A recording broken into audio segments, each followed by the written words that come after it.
at Montreal. First place is a lark with thoughts of a cup dancing in their minds. MVP Mike Pringle earns his team's highest honor, leading the CFL in rushing yards and record-breaking touchdowns.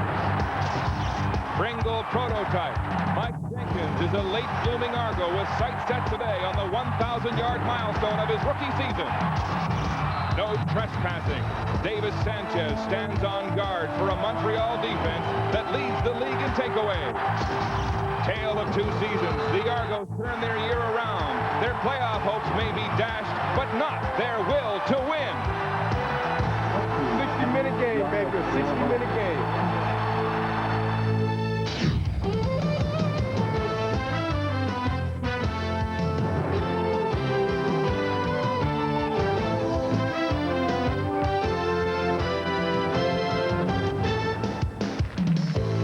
The CFL on CBC today from Molson Stadium on the campus of McGill University. The Montreal Alouettes meet the Toronto Argonauts on the final weekend of the regular season.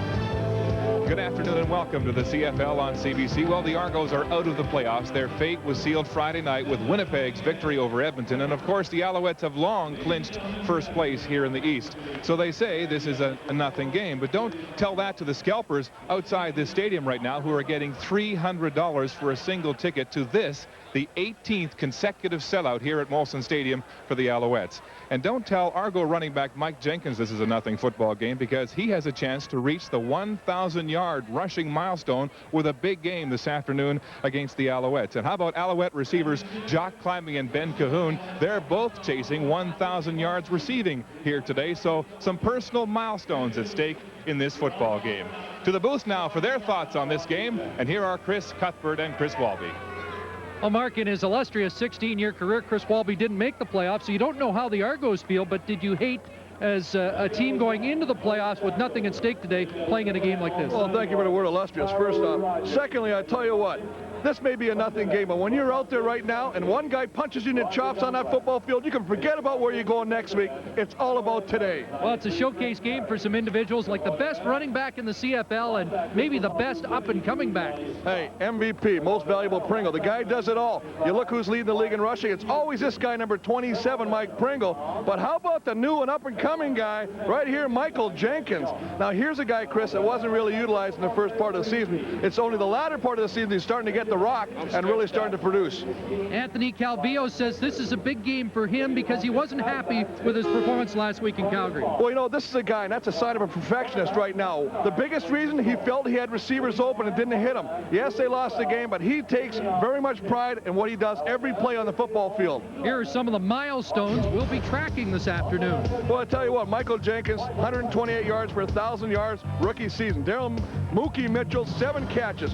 Ben Cahoon, Jock Climbing, 1,000-yard receivers, both Canadian. They need 13 and 42 yards respectively. And of course, David Sanchez, the Canadian, needs 1 interception to lead the CFL in interceptions. How about the coach approach in this regular season finale? Well, this is something new. I mean, we talk about Charlie Taft. He's a man that's very goal-orientated. His goal, win November. Start today. Do not go into the playoffs on a 2-game losing streak. And of course, pinball. Now, you may be thrown off by this. Celebrate. We're not even in the playoffs. What do you mean celebrate? Celebrate where we were and where we're going to. And that's what I like. He's got on the verge of something very special, Chris. From 1-6-1 to 5-4 since pinball took over. Mark? Well, Chris, this game marks the end of an unusual season for the Argonauts. Pinball Clemens going from player to head coach in mid-season, replacing John Heward. Historians can't remember if that's ever been done before, but he's turned this football team around. And on the eve of his final game here this season, we asked him to reflect on the year 2000. The first thing right now for me is disappointment because of how far this team has come and us not being able to see what could happen in the playoffs. I believe that we could go to the Grey Cup given the opportunity. It's easy to say, though, when you're not there, you don't have the chance. And of course, every coach feels that way. But I feel that strongly about this football team. And so that's the first thing. That's the initial thing. But when I think back, I think about how proud I am of this team and what has happened and what's transpired, how we've restored some pride back in the Toronto Argonaut organization. And here are the conditions for today's final game of the season. The temperature 7 degrees, a light breeze out of the north, and it is a gray day, but the rain has moved off. It was raining earlier today, but it's dry now, and we're ready for the opening kickoff as we go to the booth. And once again, Chris and Chris. Well, Mark, there is Dr. Clements, an honorary Doctorate of Laws degree bestowed upon him yesterday morning at York University, and he'll be matching wits with Charlie Taft, the coach of the year in '99, who with a win today would match the Alouette record for a single season with his 13th victory of 2000.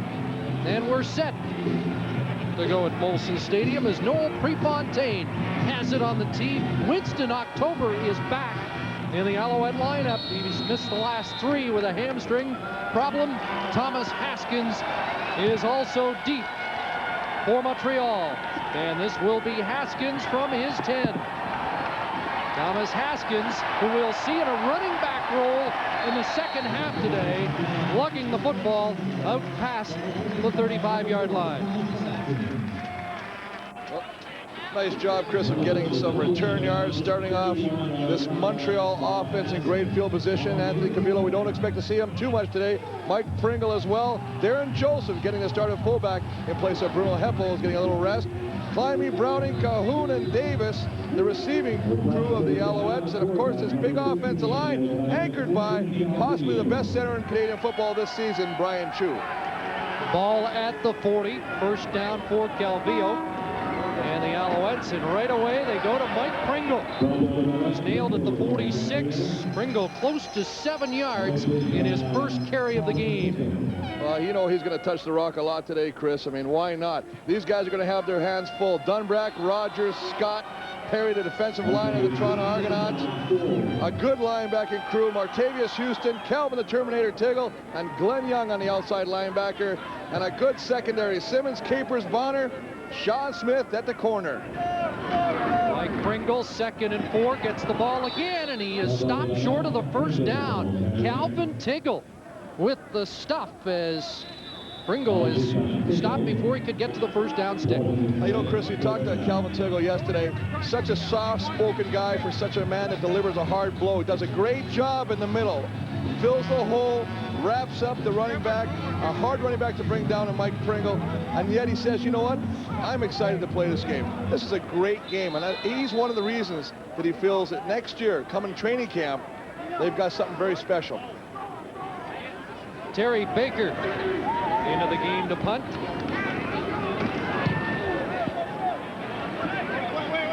And it's Adrian Smith from his 15-yard line. Smith trying to get outside. Andre Balduc is really nailed as Smith is out of bounds at the 37-yard line, but a big block helps Smith, and Kelly Wiltshire is yakking to his old teammates. Well, that's what it's about. I mean, right now, I told you, we talked about the fact there's going to be some hitting going on here. Here's the Argonaut offense. Kerwin Bell, Michael Jenkins, and big battleship Tony Burris at the fullback. A good receiving crew, Andrew Kerwin, Daryl Mookie Mitchell, Tyrone Brown, and Andrew English at the wideout. And a big offensive line. Annunziata Mayer, St. John at the guards, Morgan, and Crafts at the tackle. Kerwin Bell drops the football and has to pounce on it behind the line of scrimmage. Bell will lose close to 5 yards on the first play from scrimmage for the Argonauts. Well, just a case of looking down the field before he secures the football. I mean, he wants to get off to a good start. Everybody's kind of figuring that Toronto's just going to come in here and lay it down. Just a question of looking the ball in, sees it, takes his eyes off it right there. They're going to do a little play-action pass. Fumbles the football. Very fortunate to get back on it. Bell started slowly last week against Winnipeg, finished strong with 3 touchdown passes in the second half in the win over the Blue Bombers. They try and set up the screen, and this is Michael Jenkins, and Jenkins tripped up at the 43-yard line. He'll be short of the first down. Well, nice play call by Kerwin Bell. Knowing that Montreal's going to bring everybody in the house on you on a 2nd and long, they set up the screen pass. Nice job of just getting it over the field. Throw it over, slide it over, put it in number 27's hands, get the big boys in front. You can see number 64, Mayer up there, Annunziata, all laying blocks down the field. Nice tackle by Mark Washington to limit the gain and bring Prefontaine in. How about his punt last week to end the game, a 59-yarder And Elberg with the tackle in the end zone for the single decisive point against the Blue Bombers that, for at least the time being, fan the Argo playoff hopes. This ball angled out of bounds. October won't get his hands on it. And the fans disappointed at that as they spot it at the Montreal 34 sellout crowd at Molson Stadium. Back on the campus of McGill University, we expect to see Mike Pringle only in the first half today. He is 60 yards short of his third best season ever. Mike Pringle continues to be the dominant man. There's the 98 numbers, his best season ever. 1999, over 1,600 yards once again. And this season, over 1,700 yards. Hasn't missed a beat, although he has missed a game and a half this year. Otherwise, he might be over 2,000 again. Calvillo looking deep downfield, and the ball in and out of the hands of Alfonso Browning, but a flag on the play. Well, I'll tell you what, he wants to stretch this defense early on. Calvillo does a nice job of getting one-on-one Tyree Davis, or Browning going down the seam. Forward pass interference. Toronto number 10. First down.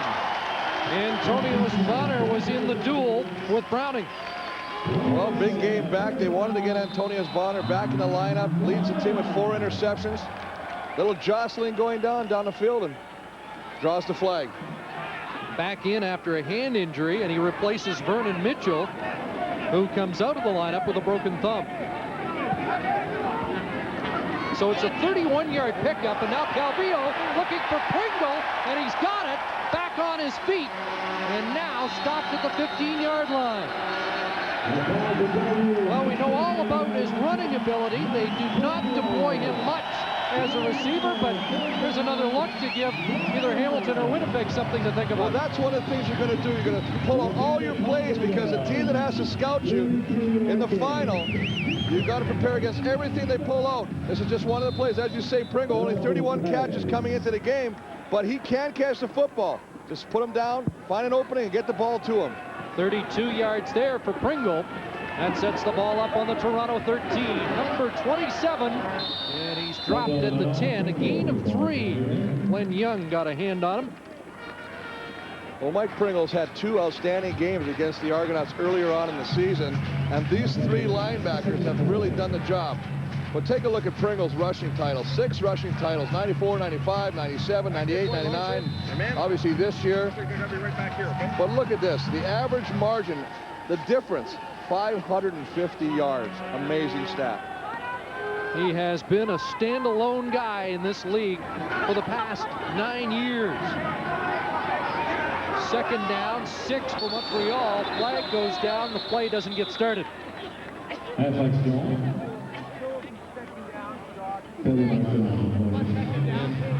One of the reasons it's been so impressive this year, Pringle doing it without Tracy Ham, without fullback Michael Soles.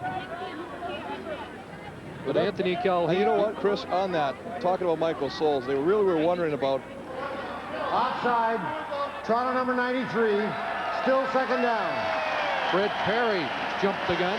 They were really wondering about who was going to fill the shoes of Michael Soles. And Bruno Happel has really come in and done the job. And I mean, he's got, sore shoulders, been shooting him up before the game. They've had an opportunity to rest him. And as a result, Darren Joseph will get the assignment today at the fullback. Second down and 2. Joseph in the eye. He'll take the handoff, and he gets stopped immediately, thrown back. Ball on the ground, and the Argos come up with it. Darren Joseph, as you mentioned, replacing Appel this afternoon, fumbles the football deep in Argo territory. Well, Darren Joseph has only carried the ball once earlier in the season. Picked up 4 yards. Just a matter right now of the Toronto defense getting underneath that big offensive line, stuffing the run, getting their ball on right on Darren Joseph, and then ripping the ball out of his hands. So the rule is, if you got one guy wrapping him up, the other guy go for the football. They do a nice job. You say Houston and Perry, and they're celebrating. But a big turnover for the Argonauts. We're talking about Mike Pringle, and one of the many amazing aspects of his game 320 carries now this season. He's only fumbled the ball once, and that was last week against Calgary. Here's Michael Jenkins trying to give the Argos some breathing room, and nothing doing. Into the teeth of that Alouette defense that has really stiffened against the run in recent weeks. Well, as you say, Chris, they've really done the job the last 4 weeks. These guys up front are getting it done. Birch, Fillion, back in the lineup, Jason Richards, Sylvester Miller at the defensive end, the linebacking core, Reed, Sheldon Benoit, Kelly Wiltshire, 3 sacks last week. Loftus getting a start in front of Lester Smith today. Washington, Roundtree, Irv Smith, and Sanchez at the corner. 2nd and 9. They throw the out to Jenkins. And now Jenkins will try to get to the first down stick and does. And a late flag as the Alouettes a little too aggressive out of touch. That's one aspect of this Jenkins that Mike Clemens really likes. He says great hands, and when he learns to be a better pass runner. Unnecessary roughness. Montreal number 18. First down. That was Loftus who gets the penalty. Well, I think it's a sign of respect. You know, the fact that you say that this Jenkins is such a powerful open field runner that it's going to take more than one guy usually to bring him down. On that play, number 18, William Loftus, making sure, unfortunately out of bounds when he does hit him. So it gives the Argos better field position up at their 35-yard line. Back to Jenkins. And he ran over one man to the 40, and a gain of 5 for Michael Jenkins, who started the day again 128 yards short of 1,000. Well, Will Loftus again coming up in that safety position, number 18, lays a stick on Jenkins. This is what you want out of your safety. If you're going to bring him up line, I mean, he just comes right in there. Look, just makes a great stick right there. That's what you want. Wrap him up and bring him down. Pinball was saying what's impressive about Jenkins, not just his first step, but his last step, because he is so difficult to bring down. 2nd down, Bell in trouble. Down he goes, and Ed Fillion is back in the Alouette defense and celebrates with an early sack. Well, you know, Ed Fillion said, I got to play today. I have to get back in the lineup. I have to get my rhythm back. Boy, he's picking it up real quick right there. Missed the last 5 weeks with a pinched nerve.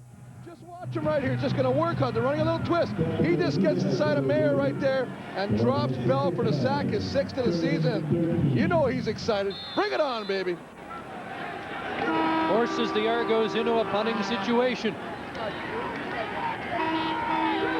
Prefontaine just 33 yards on his first punt. Had the block on, but he got it away, and a good one. Forces October right back near his 15-yard line, and the Argos will take the no yards call and dump him back inside the 10. The no yards call will add up 5 yards to that return for the Alouettes.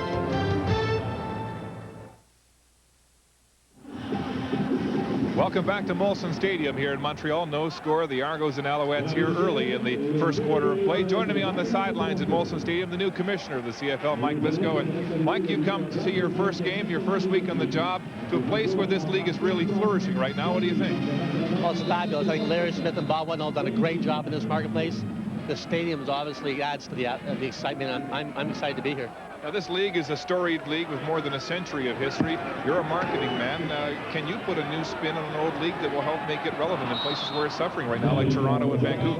Well, I mean, obviously we have to make sure we understand the tradition and some of the things that make it really relevant to the older generation, but we have to probably reposition the brand in some of the larger markets, and I think we can do that. Well, we look forward to seeing you in Calgary at the Grey Cup. I'm sure we'll have time to sit down and talk then. I'm looking forward to it. All right, Mike, thanks very much. Mike Lisco, the new commissioner of the CFL. Chris?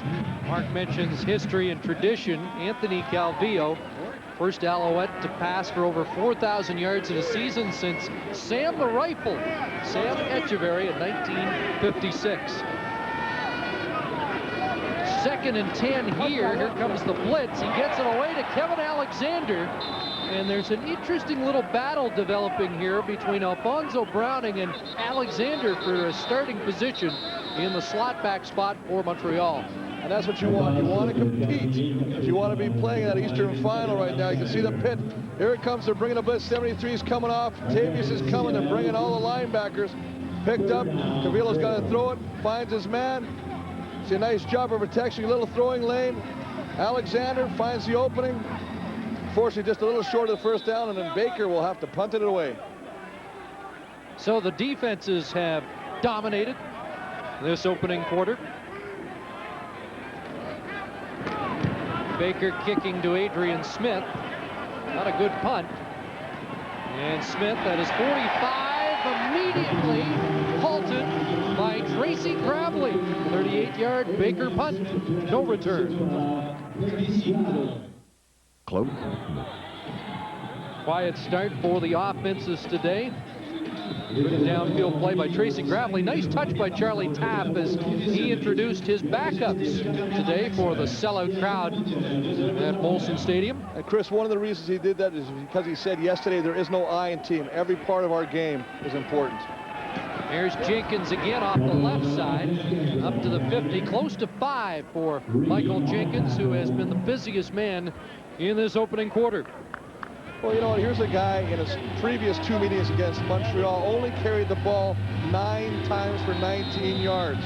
He's a guy that really gets stronger. He's very much like Pringle in the fact that the more times he touches the football, the more chances and opportunity he has of taking it the distance. Talking to Kerwin Bell and Mike Clements, the offense has really started to revolve around him. Second down, and Tyrone Brown unable to reel in that pass. And again, the Argos are forced into a kicking situation. Boy, a nice job of Sanchez leaving his man, seeing and going to help Alfonso Roundtree.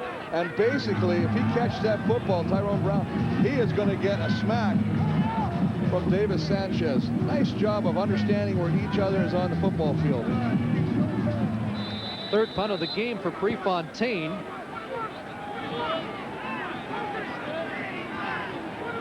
And Winston October anxious to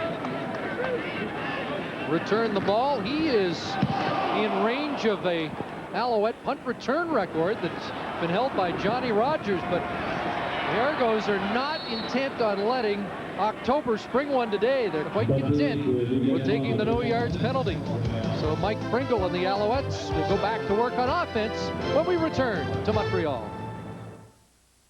How do we? On the left, Ben Cahoon is 13 yards short of his first ever 1,000-yard season. Jock Climbing on the right has been over 1,000 3 other times. He needs 42 to do it again today. And it would be a little bit of history here. Not often do 2 Canadians in 1 year hit 1,000. Well, obviously, the last time, 1993, 7 years ago. There's Kevin Alexander beating Byron Capers for a first down to the Montreal 43-yard line. Just like a little down and out pattern to Kevin Alexander, who's really becoming a favorite target of Anthony Cavillo. I mean, these guys were teammates the last 2 years at Utah State, so they know each other a little bit. Alexander, a little quicker and sure-handed, dueling with Alfonso Browning, who is a bigger target and was more established in the Montreal offense. Mike Pringle, a first down carry, and again, heavy traffic there. Pringle out to the 45. Got 3 on the play. You know what's going to be really interesting, Chris, is when they try to pull some of these players. Last week in Calgary, Charlie Tapp tried to pull some of his players out. Cavillo, come on out. Pringle, they wouldn't come. They said, no, we're not leaving the football game. He's got to try and do it again today. And, you know, they have to kind of, they get a little game action in today because they got a week off. But there's got to be a point where they do have to, you know, don't take any unnecessary chances. I think that Calgary game had even more significance. They clinched first. Here's a second down throw over the middle. And Alexander shakes one. Can't shake the next tackle, and he's going to come up just short, it would appear. It'll depend on the spot. This may require a measurement for Alexander. Well, he's just going to come across the middle. He's just going to come in, come underneath, get underneath the linebacker. You see 59, Glenn Young there, then catch the football, then let Alexander's athletic ability do the rest right now. You can see him just scrambling, finally brought down by Adrian Smith, but as they measure for the first down, it's going to be mighty close. And it is by the nose of the football. Alexander's some good second effort, and he has been the Alouettes' most dangerous weapon in the opening quarter. And this is one of the things you really got to like. They know, Cavillo knows right now that, Climbing's close to 1,000. He knows Cahoon's close to 1,000. Yet he's still so focused on the football field that he's going to go to the guy that does get open. And in the last 3 cases, it's being Alexander. Still scoreless, under 4 minutes to go in this opening quarter. One fake by Calvillo, and now deep. Tyree Davis, no. Did not get a foot down inbounds. And Davis is a third receiver who could reach 1,000 today. He needs a couple of big ones, though. He's 128 yards away. Well, just a nice job to take it in and then bring it back to the corner. Now, look at this. He gets him turned, but a nice job. Adrian Smith staying with him, but look at this. The ball is there. Nice catch. Now, watch athletic ability at the end, hurdling the sign. You got to like that. But a nice job by the referee right there. Johnny on the spot. Little hurdling action. Brings up 2nd and 10. Here comes the rush. Calvillo got it away, and Mike Pringle, his second catch of the first quarter, matched up against Glenn Young. And it's all about preparation. It's all about recognizing what the defense likes to do. So Montreal goes, the offensive coordinator, they break it down. They say, let's put Mike Pringle in a one-on-one with the linebacker. In this case, Glenn Young. We feel, Mike, that you can outrun him. You can get open. He has a little bit already today.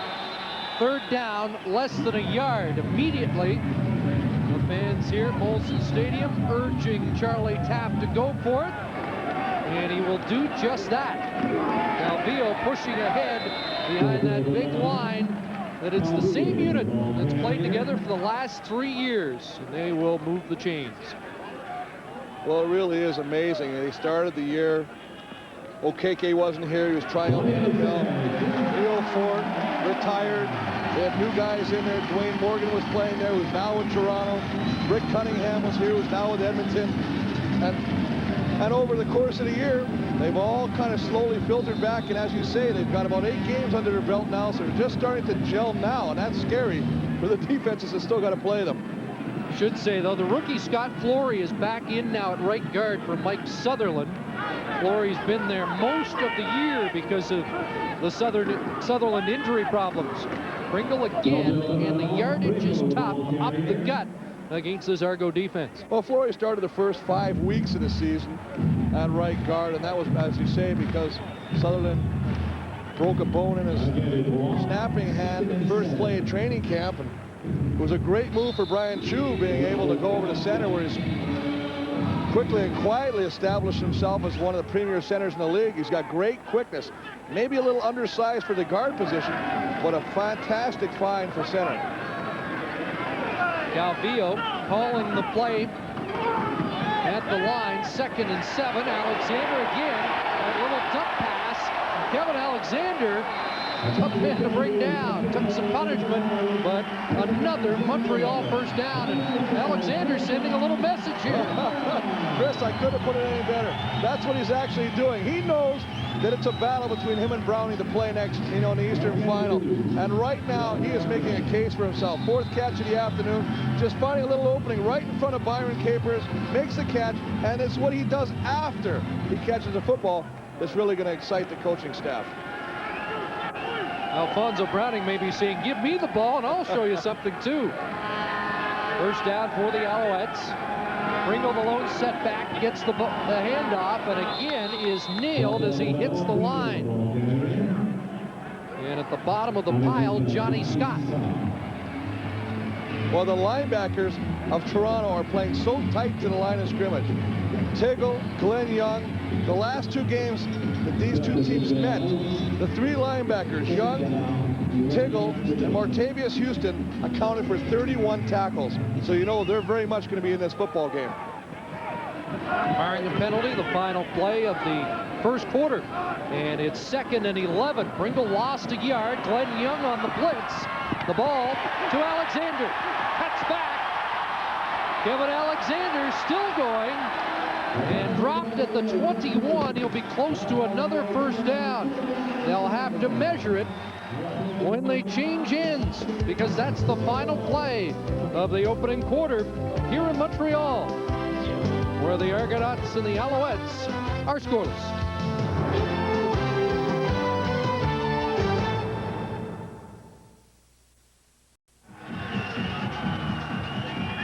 Montreal, getting ready for the second quarter. Kevin Alexander off to a great start in this season finale. Well, I'll tell you what, he's making a case for himself right now. 5 receptions, 65 yards. And I mean, he's doing a nice job of finding the open spot. But, you know, watch when Cavillo throws this football. I mean, freeze it right there. Now look at how wide open. There's nobody around him. This is just a good job of disguising yourself, almost blending in with the turf, getting open, and obviously Cavillo finding the opening man and getting the football to him. Needed 11, got 11, and another first down for the Alouettes.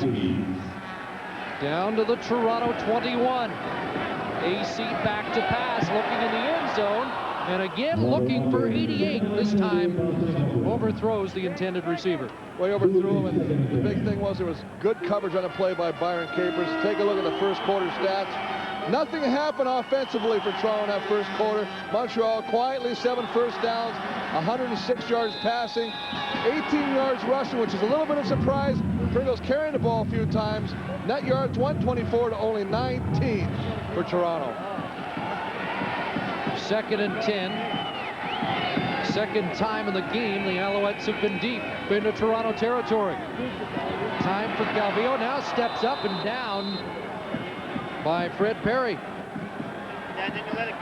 Well, nice job in the secondary of Toronto covering the receivers, forcing Cavillo to pull that football down and try to get something with the run. Now he gets up and he kind of shakes his foot a little bit, almost like he's trying to shake off a little hit, but you know, and that's one of the things, if you're Charlie Taft, you do not want to see that happen right now. You do not want to see your starting quarterback take any unnecessary shots in this football game.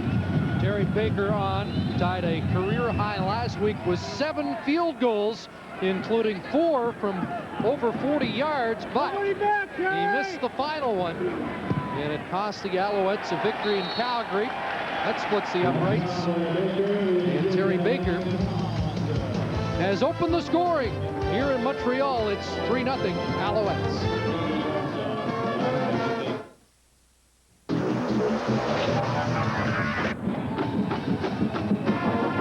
The University of New Hampshire marching band adding to the color of the proceedings at a jam-packed McGill Stadium today. No one stayed home because this game does not impact on the final standings in the East. The Alouettes once again will host the Eastern Final, and they have the lead here, 3-0. Early in the second quarter as the Argos try to get their offense on track, and Kerwin Bell unable to hook up with Andrew English on that first down play. Well, nice job of protection, allowing Kerwin Bell to get the time needed to try to complete this pass, but he just seems to be way off the mark. Little miscommunication between him and the receiver. 64, 65 Annunziato, 64 out there, Jude St. John, they're all doing a good job out there. Well, it has been an ever-changing offensive line for the Argos this season, but it has stabilized in recent weeks. They picked up 3 guys I think really solidified this line. Morgan, Annunziato, and Jerry Krafts. 2nd and 10 over the middle, a completion short of a first down, as Andre Kerwan has his first catch of the game, but the Argos still are forced to punt.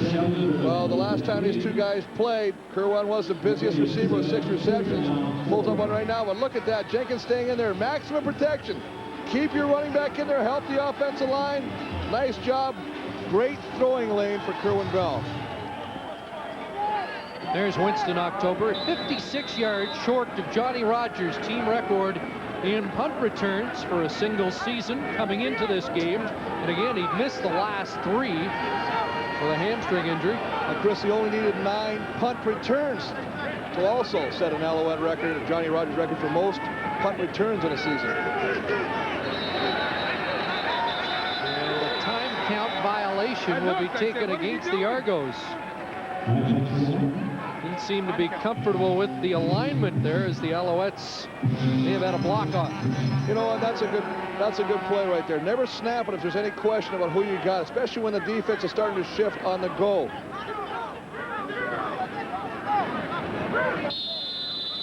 Now they're set, and the left footer line drive kick got to October in a hurry, and here he comes. Dropped the ball, and Brad Albert comes up with it.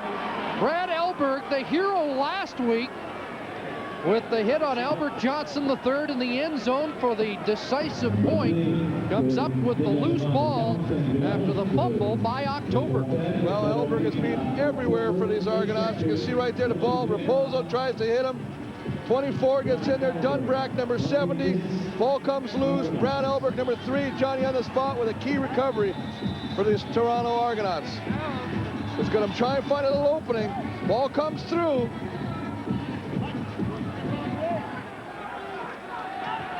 And you can see at the bottom of the pile, Brendan Ayamadeo claimed off waivers the practice roster of the Winnipeg Blue Bombers, who did not want to lose this special teams demon. Jenkins, most productive carry of the game, takes the football down to the 27, and Argonaut first down. Elberg called last week's play the biggest one he'd ever made in football. And for the time, it looked like it gave the Argos a shot at the postseason.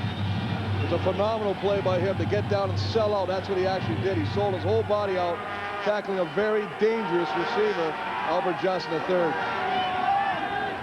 There's Jenkins left side. Michael Jenkins down to the 10-yard line. And now we're seeing what has enthused the head coach so much about his young running back. Well, one of the things you got to like about pinball, Coach Clemens, the fact is he says our running game is a commitment, not an idea. We're not just going to run with it a couple times, we get stuffed, abandon it. We're going to stay with it. And you're going to see the benefits of that by Michael Jenkins, and we just saw it right there. He's going to break them.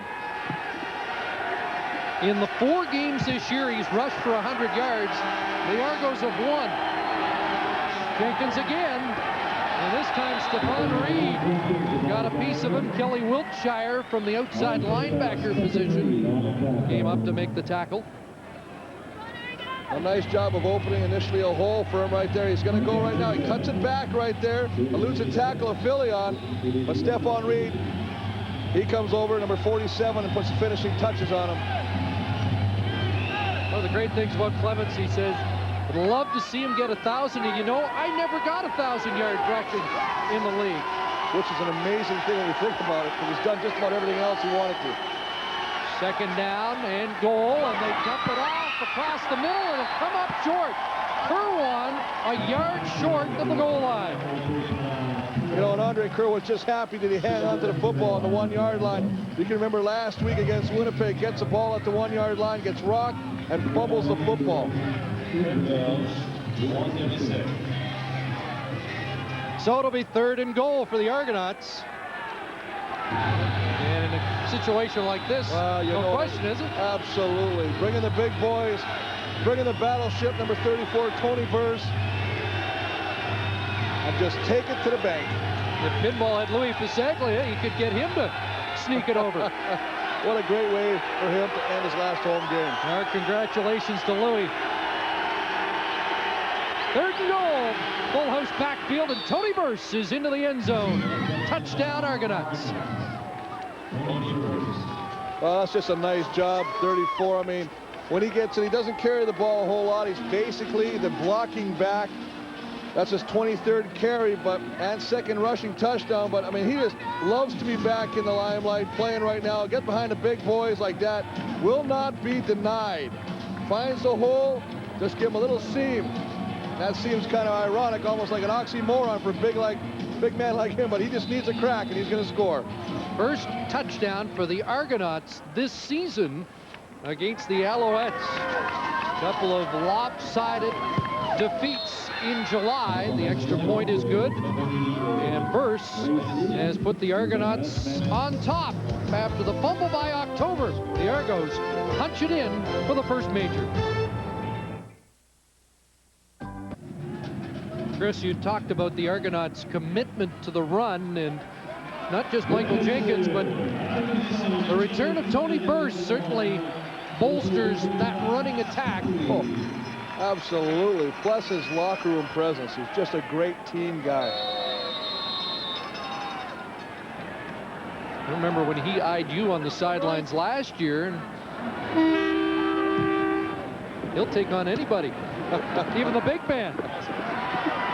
Here's Thomas Haskins up over the 35-yard line, the 40. Good return for the exciting Thomas Haskins, who will likely be showcased offensively in the second half for Montreal. Let's take another look at the scoring drive by the Argonauts after the fumble recovery. Well, this is a key play, obviously. Michael Jenkins off the left side. Great big run, and of course, the swing pass over the middle. Andre Kerwin down to the 1, and of course, finished off by the big man, Tony Burse, on a 1-yard plunge. 5 plays, 39 yards, capped by the Burse touchdown. Michael Jenkins in that pile. Now Calvillo. You know Pringle's anxious to get it going. He's nailed over the 45, and Pringle has 6. In 10 previous meetings against the Toronto Argonauts, he has 7 100 rushing yard games. But so far it's Jenkins who's done the most damage today. Well, we told you he's the up-and-comer. I mean, he is the heir apparent to Mike Pringle. I mean, he's just getting the job done right now. But you know what? You can forget those numbers because you know Mike Pringle's going to bust one, and he's just going to keep on rolling. 2nd and 5. Calvillo looks to the far sidelines, and Tyree Davis tiptoes out, and they're saying no catch. Well, not only that, Chris, but I'll tell you what, behind the scenes, Fred, bam! Johnny Scott, 72, has laid a licking on Cavill, and I mean, I'm thinking right now, he's pulled. I'm the quarterback, I'm taking him out. Number 72 just going to work it against Vercheval, drives him down to the ground. I remember when we're in this weather now, you're in November, this field is not as soft or as forgiving as it is in July when it's a lot warmer out. It's the last thing you want to see for the Alouettes today. Just like the last thing for BC last night was to see Alfred Jackson on the sidelines. And was that Charlie Taft saying the afternoon's over for AC? Well, I tell you, if you need a reminder, I think that's it right there. Baker punts it away, and this is a towering, booming punt. Adrian Smith back into the end zone, and he'll put a knee down. What a kick by Terry Baker, 83 yards. And that beats his previous best of 75. And see Cavill right there talking to the trainers. Stanley Jackson is already warming up. The Ohio State product we expect will be back in. So we thought Calvillo would go a half. He may be done with 8:31 to go in this second quarter. Chris, he's taken 2 shots already. You're not going to play that magic number 3 right now. You're going to pull him right now. Put your second stringer in there, Stanley Jackson. They really like this kid, as you say, out of Ohio State. Got a lot of talent. Get him some playing time. Argos take over at their own 35-yard line. Daryl Mitchell's got his hands on the ball for the first time today, and now 6 catches short of 100. 7-4 the Argos lead after that 83-yard punt by Baker. Well, it's just a swing pass. All we're going to do is we're going to put 87 out there. Get him on the run, because he's got such great open field running ability once he catches the football. But it's amazing. All the games we've covered Toronto, the games they really do well early is the games they've gone to Daryl Mitchell early. The games they struggle is the games where they forget about number 87. And as you say, that's the first time they've actually been throwing a football in number 87's direction. Got 6. It's 2nd and 4. Play action over the middle, and a completion and a first down, and it's Mitchell again. And that's what the Argos were saying the other day when we chatted with them, that their offense is pretty simple. If you can showcase Jenkins and Mitchell, use those weapons, they'll be successful. Well, I mean, this is smart. He just finds himself, look, he just works his way around the linebacker, and actually defensive lineman Jason Richards, 93, is the one that makes the tackle, but that's just smart, field smarts. Mitchell knowing where he has to go to get the first down, sitting down in the open and catching the football. 95 catches on the year, 16 touchdowns. And here's Jenkins trying to kick it outside. And Michael Jenkins explodes for another first down. Absolutely, Chris. And Swiftbird's number 90. He figures he's got the angle on him. He goes, he says, you know what, I got him in my sights. And all of a sudden, number 27 puts it in another gear and just passes him. Number 90's coming. Now, he's got him. All of a sudden, look at that speed. Little burst around the corner. Actually outruns 2 Montreal defenders. So Jenkins is over 900 yards, 52 for the day.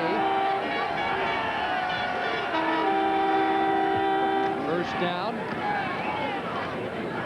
And the Argos down to the 45-yard line.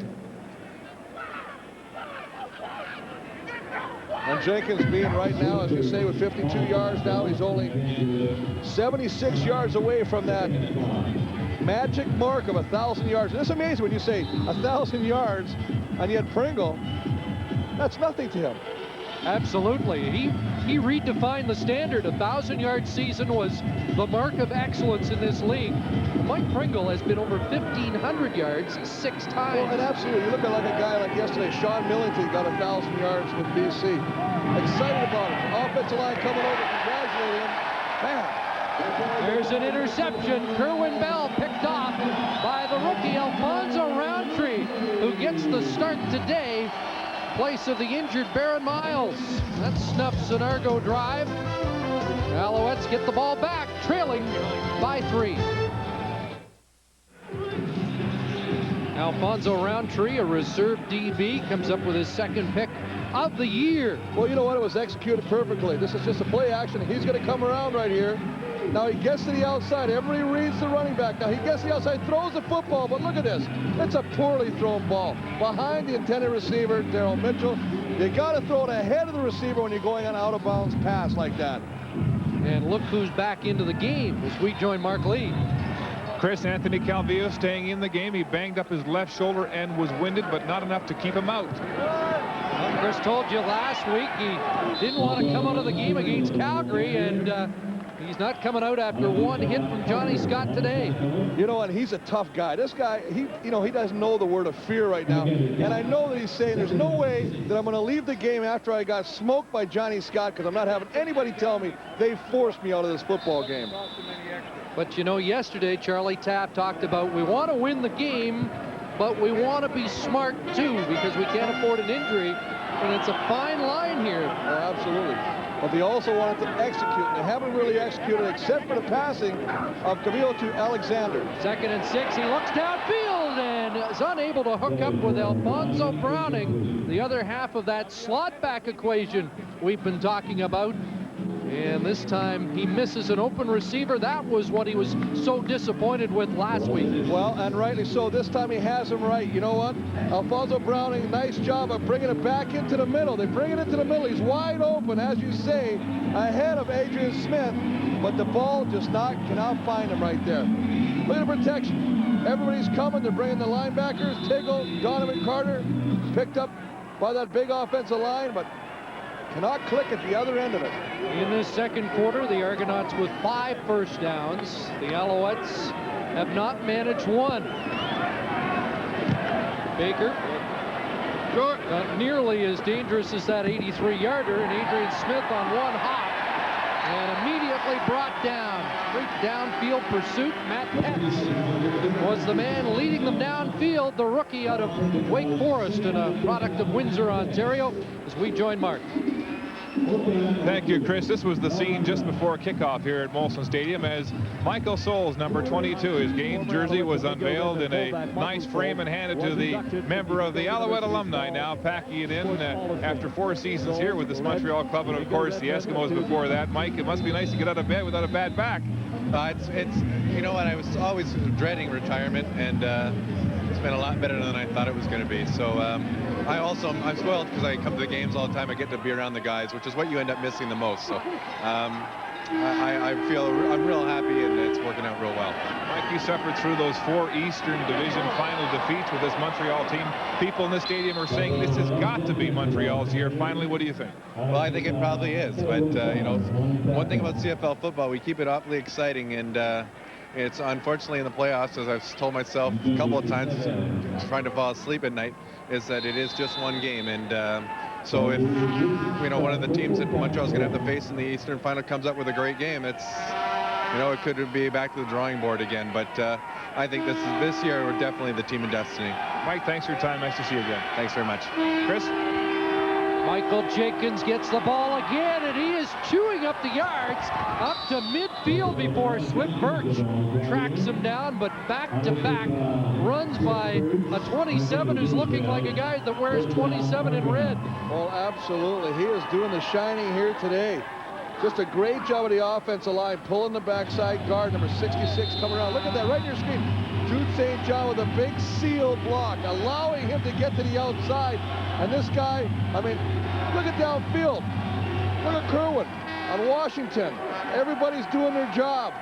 Swift Birch having to come all the way over from the other side to make the tackle. Already 82 yards, 46 away from 1,000. There's a completion to Tyrone Brown, and another first down for the Argonauts. And Stefan Reed finally takes Brown to the turf after his first catch. But the story of the afternoon offensively for the Argonauts is this man. Well, he's getting it done today. I mean, whoa. 954 yards in a season, 2 touchdowns. 9 carries, 82 yards today. 46 yards away from that magic mark. First down, Toronto.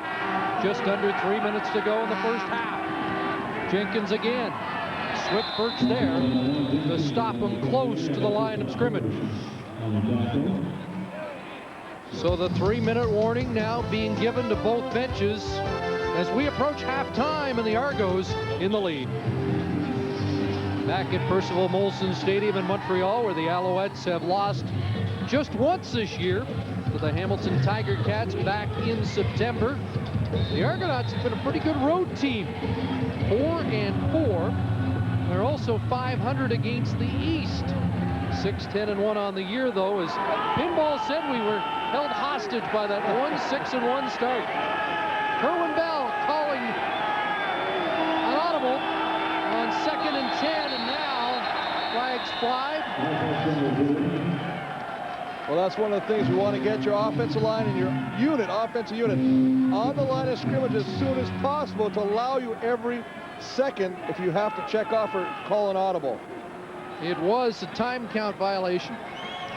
Procedure, Toronto number 62, still 2nd down. Excuse me. It was procedure. They've run out of time as well. Well, I'm with you, big man. It could have went either way. And in any event,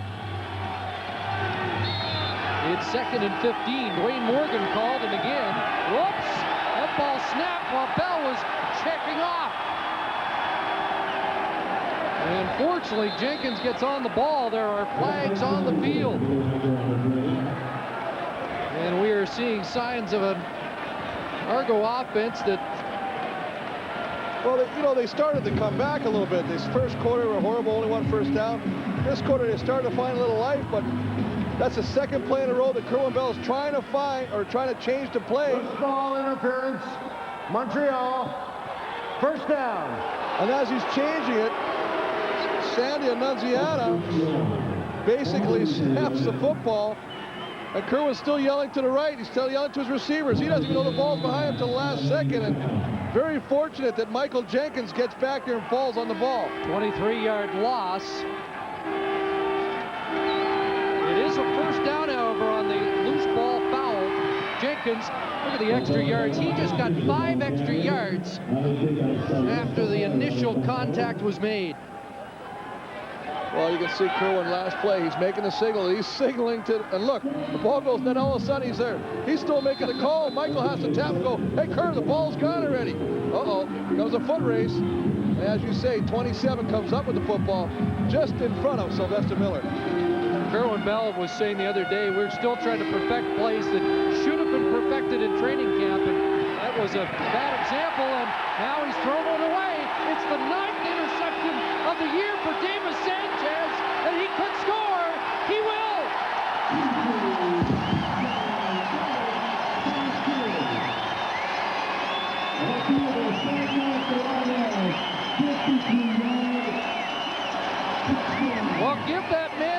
moonshine because he leads the Canadian Football League in interceptions. A Canadian on the corner has done it again. An absolute luxury if you can find one. That just tells you about the athletic ability, the talent of Davis Sanchez. But he did the same thing he did earlier in the game, Mark. You know what he did? He cheated. He left his receiver. He let him go, and he comes back in and helps out the halfback right there. Number 37, Alfonso Roundtree, and actually picks off the football, but his man that he's covering is still down the field.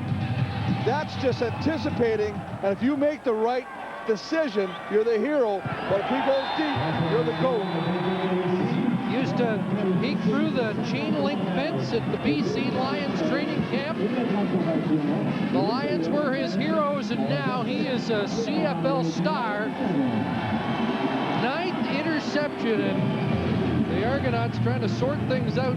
Tyrone Brown and Kerwin Bell in an animated discussion. Mark? Well, Chris, Tyrone Brown was getting a few words on the bench, but before that, Kerwin Bell was visibly upset and was screaming at his receiver as they came off the field, so much so that head coach Mike Pinball Clemens ran out onto the field and broke it up.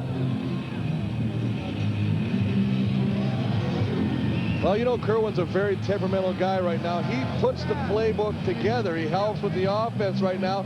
And as a result, sometimes he may think he knows better where the receiver should be. Obviously, a disagreement between the receiver and the quarterback on that play. Tyrone Brown taking exception to it. But this man here, Davis Sanchez, the recipient of the throw, takes it back 54 yards for a touchdown.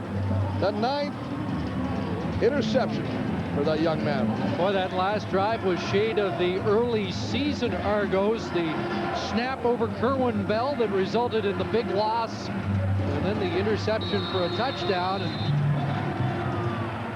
since Pinball's taken over, there haven't been many drives like that. Alouettes have the lead 11-7. Still some time to do damage in this first half. Tyrone Brown taking the ball and getting it out to the 33. Sanchez, you can see Kerwin Bell just sitting back there throwing the football. Number 2, now see, number 2 is right beside number 37, Roundtree. He left his man who was on a streak pattern, and as I said earlier, he gambled. He read Kerwin Bell's eyes. He read and gambled where he was going to throw the football and jumped on it, took the ball and ran it back 54 yards for a touchdown. He's a rarity in the CFL, a Canadian on the corner. There have not been many, but we do have 2 in this game because Winnipeg native Wayne Shaw is on the corner, one of the quickly improving players for the Toronto Argonauts. They go back to that side, so Bell goes back to Brown. Well, if you got an angry man, angry bear, give him some honey, so throw him the football. Let's just get that thing, put it behind us, and carry on. And just in a shotgun, sits back there, good protection. You can see big Jerry Kraft's kind of swallowing up Swift Birch on that play, and Tyrone trying to get as much as he can after the catch. Got 8, 2nd and 2, and Jenkins will be stopped short of a first down. Sylvester Miller in that pile. Fillion at the bottom, along with Steve Charbonneau. Well, just a nice job of the defense plugging a hole. It's almost a misdirection. They give it to Jenkins, and he cuts back, almost like a counter. See him coming across the grain. Tries to cut back in there. 58's there. Sylvester Miller, Birch. All the Montreal gang is there. So here we go, 3rd and 1. Tony Burse checks in. And the Argos will go for it. Clock running, 1:15 to play, first half. Michael Jenkins, little stutter step. You'll have it easily. Tripped up by Wiltshire, but Michael Jenkins has been the Argo story of the first half. And the nice thing is this, you don't teach this to a back like this. He stops. I mean, look what he's done all day today. This is a screen pass earlier on in the first quarter. There goes over, catches another pass in the flat. Stiff arms, anything he can do to make it work. Of course, the big run, in, out, use his blockers, read his blockers, keeping the legs driving.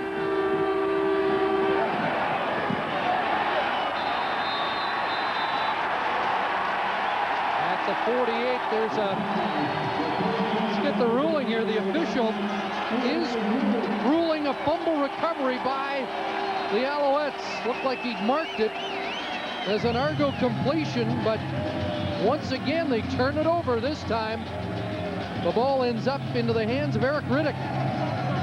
The rookie from North Carolina State getting an opportunity to showcase his talents today, making a statement for next year. So both reserve guys getting a chance to play have got their hands on the football. Riddick taking that ball away after Roundtree had an earlier interception. So the Alouettes in the final minute get a chance to add to their lead. Calvillo nailed as he tried to deliver the ball, and they're ruling it a fumble. Well, nice job of the defense forcing Calvillo to step up, and when he steps up and crunches around him right there, he takes another shot. And Chris, I don't know how many more shots you can rightfully allow this man to take right there. You can see, and that's a dangerous one, because as you saw right there, the hand almost went off the helmet of Glenn Young. That would be a freak injury, and you do not want that to happen. Well, he's down to his last 35 seconds, 2nd and 20. Screenplay Pringle didn't get very far, up to the 48. He's debating that Riddick play. First, my sense was a fumble recovery, but that replay seemed to indicate he got the ball before it hit the carpet, and I believe they'll rule that an interception for Eric Riddick. Well, it was a great interception by the newcomer, but you know what I'm very surprised with is we've watched Jenkins run the ball effectively for Toronto, yet it almost seems like they're saving Pringle for whatever reason. He's become primarily a pass receiver this first half. We don't know how much more we'll see of him. They might pull him the second half as well as Calvillo. So this is a very interesting turn of events. Clemens with a smile on his face, as apparently he has restored order at the Argo bench after the first interception. Well, it's amazing what a shotgun will do. Argos to get the ball one last time in this first half. Baker's punt, somebody got a hand on that, and it'll ricochet out of bounds at the 36 of Toronto. Some debate about whether or not that last field goal last week that was unsuccessful against Calgary was tipped. We heard Mark Boerichter got a hand on it. Well, we'll take a look right here. You can see he sits there, plants his foot, gets ready to deliver the kick, and it almost looked like Schillingford, Grayson Schillingford, 85, or John Raposa, number 41, may have got a hand on it. Very hard to tell from that angle. 27 yards, the punt traveled. The only thing that threw me off, Chris, was there was no disruption of the trajectory of the football. It still was a nice spiral, albeit not very long. Bell wanted to air it out, but Mitchell curled on the play, and the ball sails incomplete. And again, the receivers and quarterback not on the same page. You know, Chris, I concur with you what you said earlier. The fact that these guys almost look like this is the first game they've played together. We've watched them, and they've actually had a reputation for starting off slow in the first half, as they did against Winnipeg, and then coming on strong in the second half. So maybe they make some good adjustments at halftime, but they really don't seem to have any communication between receiver and quarterback at this point. 2nd and 10. Jenkins, right side, cut back, but lost his footing. Still spun for an extra yard. And it'll be a punting situation, unless the Argos just run the clock out, and they can do that with 13.5 seconds remaining. Well, they're going to let this guy, they really want him as a team, as a unit, the offensive unit, to get Jenkins that 1,000 yards. They really want to have it. They feel it's a feather in their hat for this young man. They really like him. He's a guy they really want to come to play for. But it's amazing, if you look on the other side of the ball, Chris, you talk about Montreal. We haven't seen Cahoon. We haven't seen Climbing. What's going on with this situation? Pringle not running the football. It's almost like they're playing some sort of cat and mouse game. 100-yard half for Michael Jenkins on 14 catches. The Alouettes called a timeout, and that will stop the clock and force the Argos to punt the ball instead of just let time run out in this first half. And maybe one return by Winston October. That was nearly blocked. Here goes October. And Brad Elberg was there to stop his progress. 3.3 seconds to go. And perhaps we'll see Anthony Calvillo one last time. Well, I'd be surprised if they air it out right now. I think when you have the lead, 11-7, 3.3 seconds left, take a knee, go to the locker room, and in this case, just warm up. Well, Calvillo has not been razor sharp today. And as you have mentioned, he's taken some punishment. As he puts a knee down. Looks like they're going to have to do it again. You know, Chris, we talked about the shots Calvillo was taken. The one that scared me the most, yeah, he got rocked by Johnny Scott, but the last one when his hand came down on the helmet of Glenn Young, that's the one that, as a coach, sends shivers through your backbone, because that's the one, the freak ones, that end up, you know, dislocating a finger or breaking a finger on your throwing hand, and wham, you never know what's going to happen. He does come out of it unscathed and with the lead as we join Mark. Thank you, Chris. Here's Al's head coach, Charlie Taft. Charlie, your defense has turned this game on its ear with 2 interceptions and a fumble recovery, but what about the offense? It seems to be sluggish. Well, we had 2 good drives. We moved the first time down there and got to the 4-yard line and fumbled it. Can't do that, going in. And then we had another 12-play drive, and I guess that's when we got the field goal. But just haven't got a lot of consistency going. Toronto's playing hard. They got a good defensive front. Johnny Scott's giving us some problems up inside, and we got to regroup here and get better. Defense played very well. Yes, they did. Let me ask you about your quarterback, Anthony Calvillo. He's taken a couple of shots. I know you've looked worried here on the sidelines. Will you pull him now at halftime? You've seen the last of Anthony Calvillo today. Yeah. Right. Thanks for your time, Charlie. Okay, Mark. Good luck in the second half. Charlie Taft's Alouettes with an 11-7 lead over Mike Pinball Clemens Argonauts as we head to halftime at Molson Stadium in Montreal.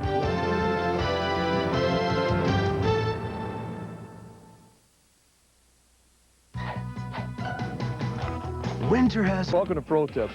Have you ever heard about that series, The Survivor? Of course you have. It's like being on an island, and being on an island is what an offensive tackle has to do. With me today, offensive tackle Chris Burns, Hamilton Tiger Cats. What I'm going to do here is show you a couple of different pass pro techniques with our great defensive end, Gonzalo Floyd. A couple of things I learned from Chris early in my career. When I start out, I got to come up and take a look at where Gonzalo's lined up at. If he's head up or a little bit inside on me, I may have to take a step inside. If he's a little bit outside of me, I'm going to have to take a little step outside. But if he's in the toughest position, way out wide, what I'm going to have to do is take a kick step and then sink and kick and sink and work my way back to cut Gonzalo off so he can't get to the quarterback and run him all the way by. I'm going to tell you what a great tip. And thank God Mr. Burns didn't play for Winnipeg, or my career would have been cut short by probably 16 years. See you next time. Well, from the Hawaiian shirt to the cooler climes of Molson Stadium on the campus of McGill University, defense is dominating that first half of football, and the Alouettes with an 11-7 lead. It was defense and some costly mistakes. Oh, big time. I mean, Bella's, but you look at Toronto, Bella's thrown 3 interceptions. He really hasn't got on focus. There's some turmoil on the bench. We see some yelling between him and the receivers. They've got to get that straightened out right now. You talk about when they come into the game today, Chris, are they, focused? Do they know that this game really doesn't mean anything to them, or do they realize that they're playing for next year? Because the coaching staff will look at the last 2 games these guys play and, judge who really will play next year. I think Michael Jenkins will. He certainly played in that first half. He was the biggest offensive weapon. Oh, absolutely. I mean, this young man, the up-and-comer, he has really put on a shine today. And he does a great job of not only breaking tackles, but showing that getaway speed, that second level of speed to pull away from defenders. Anthony Calvillo was not razor sharp, but maybe fortunate he just didn't get hurt in that first half. Well, he took a couple shots. This one by Johnny Scott. He got up very slowly. Later on, we saw him take a shot where he put his hands off the helmet of Glenn Young. These are things you don't want to have happen to your star, your premier quarterback, especially when your next game is the big one, the Eastern Final. Davis Sanchez with his 9th interception of the year, the second one he's brought back for a touchdown. Well, he tried this earlier in the first quarter, and that means he left left his receiver. He's taking a gamble. He comes in, jumps on the ball, does a nice job of catching the football and taking it back 54 yards for a touchdown. That's what's really got Montreal still in the game, because really offensively, Chris, in the second quarter, Montreal's offense was virtually non-existent. No first downs. The Argos had 10, and yet it is Toronto trailing Montreal. And in fact, the stats favor the Argos on the ground as well, as Michael Jenkins had the better of Michael Pringle. Well, you know, I got to wonder. I'm just kind of confused by this, because we've talked about, you know, here's a guy, Mike Pringle, who does everything for them right now, yet he's only carried the ball 8 times today, only 2 times in the second quarter. They seem to be favoring him as a receiver today, looking for that matchup, but it just doesn't make sense to me when you got the premier running back in the league and you're not using him. Some of the second string offensive guys, I think, are anxious to make their mark in the second half. Watch for Thomas Haskins, and watch for a little more offense. 11-7 at the half, Montreal over Toronto. Alouettes converting 3 takeaways into an 11-7 halftime lead. Let's head to the sidelines and join Mark Lee. Thanks, Chris. Here's Mike Pinball Clemens of the Argonauts. Mike, your team was just 4 points back here to begin the second half, but I noticed that tempers were flaring on your offense. You had to step in at one point. What did you say at halftime? You know what? Here at halftime, what we're saying is the only thing we've run out of is time this year. We're 4-0 in the second half of the season against Eastern Division opponents. We win this game, we'll be 5-0 in the second half. That's what we're talking about now. We knew that Montreal was great at giveaway takeaways. They led the league in interceptions. They got 3 in the first half. It's led to 10 of their 11 points. Let's cut the turnovers out, and let's go out and play 30 more minutes of football, and we'll celebrate. Have a great second half. Thank you very much, Mark. Thanks, Mike. Chris? Well, Mike could probably defuse a bomb, so he has settled that bench down after some spirited discussion in the first half. And last week, Kerwin Bell was not impressive in the first half. He was challenged by Clemens in the second half and responded with 3 touchdown passes. There's Stanley Jackson. He's getting set to go in at quarterback for Montreal, but the Argonauts have the ball first. They fake the reverse, and Darryl Mitchell up near the 40-yard line. Like Clemens said, suggested we'd see a lot of razzle-dazzle today. Haven't seen much yet. Well, you can see right here, 106 yards rushing by the Argos, 125, and that's very misleading. For the simple factor, 27, excuse me, that's all Michael Jenkins against Mike Pringle. 11 first downs to 7 for the Alouettes. No first downs the second quarter for Montreal. Very unusual from that potent offense. So let's see if Bell and his receivers get on the same page with Birch. A little over anxious to see. Was he drawn offside? The former Argonaut, and now become one of the key men. Offside. Montreal number 90. Still first down. On the Alouette defense, but that time he was offside. And, you know, I love talking to Smith Birch yesterday. You know, he played the one game inside, and he had a really good game against the Edmonton Eskimos. He says, you know, I love the inside better than the outside. I tell Charlie Taft, he goes, are you kidding? He says, I'll do it for one game and one game only, coach. He is 1 sack away from a personal high. Michael Jenkins gets the ball. And stopped up after a couple. Jason Richards, Stephen Reed combining on the tackle. You know, I think, Chris, one of the interesting stats for the first half, the Argos 137 yards total offense. Michael Jenkins had 124 yards of it.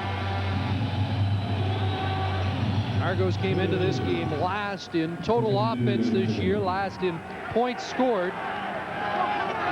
Their rushing totals have improved. They're now 5th in the league in that. Jenkins tripped up, and he will be stopped behind the line of scrimmage, a loss. And the Argos went from 1st and 5 to 3rd and 3 in a punting situation. On a nice job of Stephon Reed stepping up there and taking away the lead block of Tony Burse and not allowing him to get that block to seal him or either kick him out and give a seam to Michael Jenkins. So a real nice job of 47, Stephon Reed.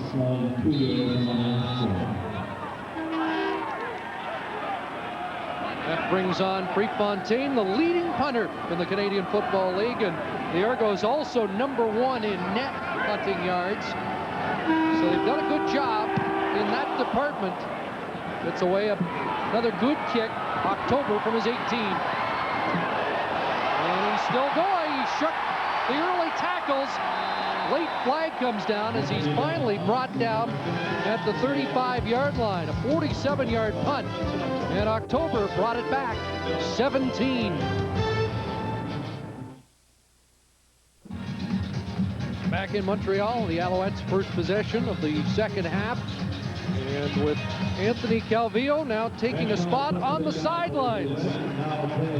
Early tap, wrestled the helmet away from him, and Stanley Jackson is in. That's the only way you're going to pull this guy's hide his helmet. The Ohio State product in his second year with the Alouettes. And Mike Pringle is still in the game. His best run of the afternoon.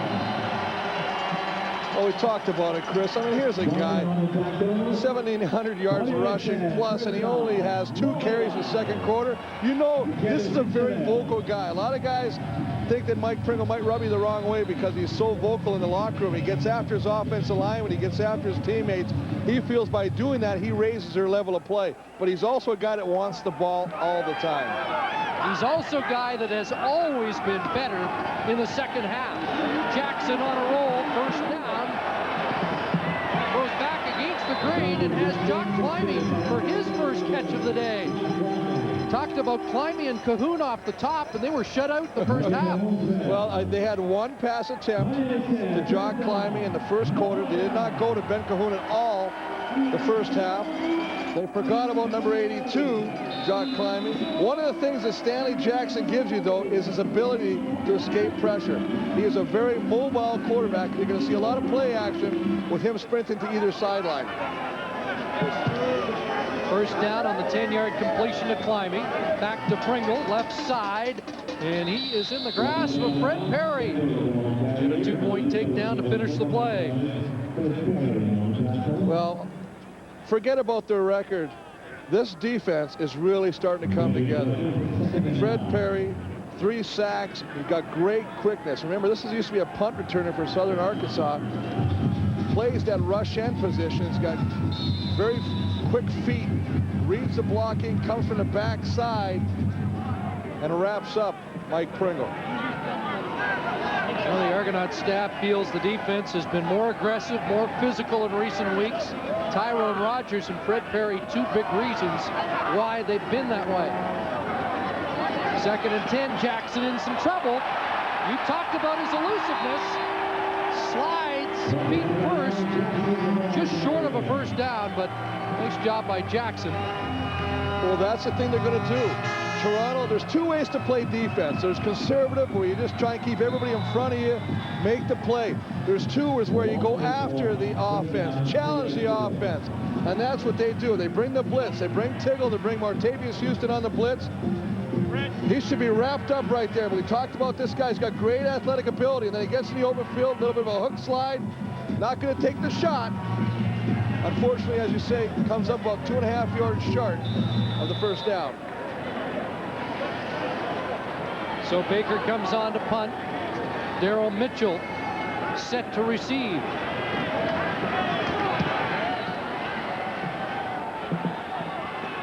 Takes it at his 15 and is nailed 3 yards further downfield. Pets again with the hit, 38 yards on the punt by Terry Baker. Good look at Jerry Krafts, who is the oldest offensive lineman on the Argos, although Pinball Clemens says he may be the youngest at heart. Oh, he's a big kid. He walks around practice with a crown on his head. We call him King Kong. Jerry Krafts, 6'7", 350 pounds. That's his birth weight. Jenkins. They were waiting for him, and they drill him behind the line of scrimmage. So Jenkins finding the going much tougher in the second half. Well, nice job of Swift Birch beating the block of the man we just mentioned, number 61, Jerry Krafts. Look at, see Jason Richards just coming right in there making the play. Another interesting story. Krafts yesterday in a hotel coming to look for one of our partners, Mark Lee. Says he wants to discuss some things that were said about him in an earlier telecast. Mark a little too descriptive about his 350-pound frame. Bell over the middle. And a completion to Darryl Mitchell, but it will be short of a first down. The Argos needed 12. You know, and I'm not sure if Mark was scared, but he did assume the stance of the Karate Kid in the back of the room, so I don't know. You know, somehow I got the impression you were behind all of that yesterday. Oh, you played along really good. I just called him over and said, okay, go and tell Mark that you're looking for him. You got some business to take care of right after the meeting. And I tell you what, Mark really got his eyes open. And Mark has done an outstanding job of reporting from the Montreal bench today. High snap pulled down by Prefontaine. October back to his 33. Makes one miss. And just by the shirt tail, Andrew English hauls him down. Winston October might still be running had it not been for that tackle by English. Right now, get a 28-point winter checkup, oil, lube, and filter, tire rotation, and a bonus emergency road kit. All for just $29.95. Only at Canadian Tire. 9:01 remaining, third quarter. Winston October really hasn't broken one yet today. He came close this time. Well, he's got such great change of direction. You see him going one way, coming back, and eluding the tackle of Glenn Young. And as you say, just by the shirt tail, Andrew English tackles him and holds him enough for the rest of his teammates come to help. Stanley Jackson hands it off to Pringle, tries the left side. Got his foot out of the first grasp and made something out of nothing. Well, Martavius Houston just comes up and fills and forces. You can see him a little shook up right now. But fills the hole and forces Mike Pringle to bounce it outside. And one thing that Toronto's defense has really got now is great lateral team speed. So they actually come over and they can help and they can make the play and they hold Mike Pringle to a 1-yard gain. Well, it's interesting that Pringle's still in because Charlie Tapp said yesterday he better have a good first half because he wasn't going to play in the second. Jackson throwing, open receiver, and Ben Cahoon has his first catch up at the 49-yard line, and Cahoon has a 1,000-yard season. 16 yards, he needed 13, so Cahoon 1,003. First time he's gone over 1,000 in a year. And he is the go-to guy. You know, we haven't seen him much, as you say, first catch today. But in a game that comes down to big money, look for number 86 to catch a lot of balls.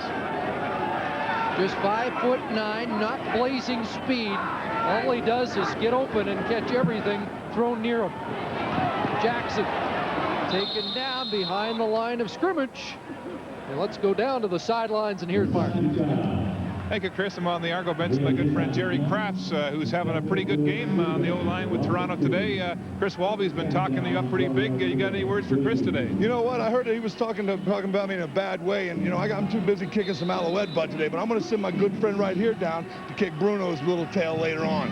All right? All right, Jerry. Yes, all right. You have a good day. All right. Good luck the rest of the way, boys.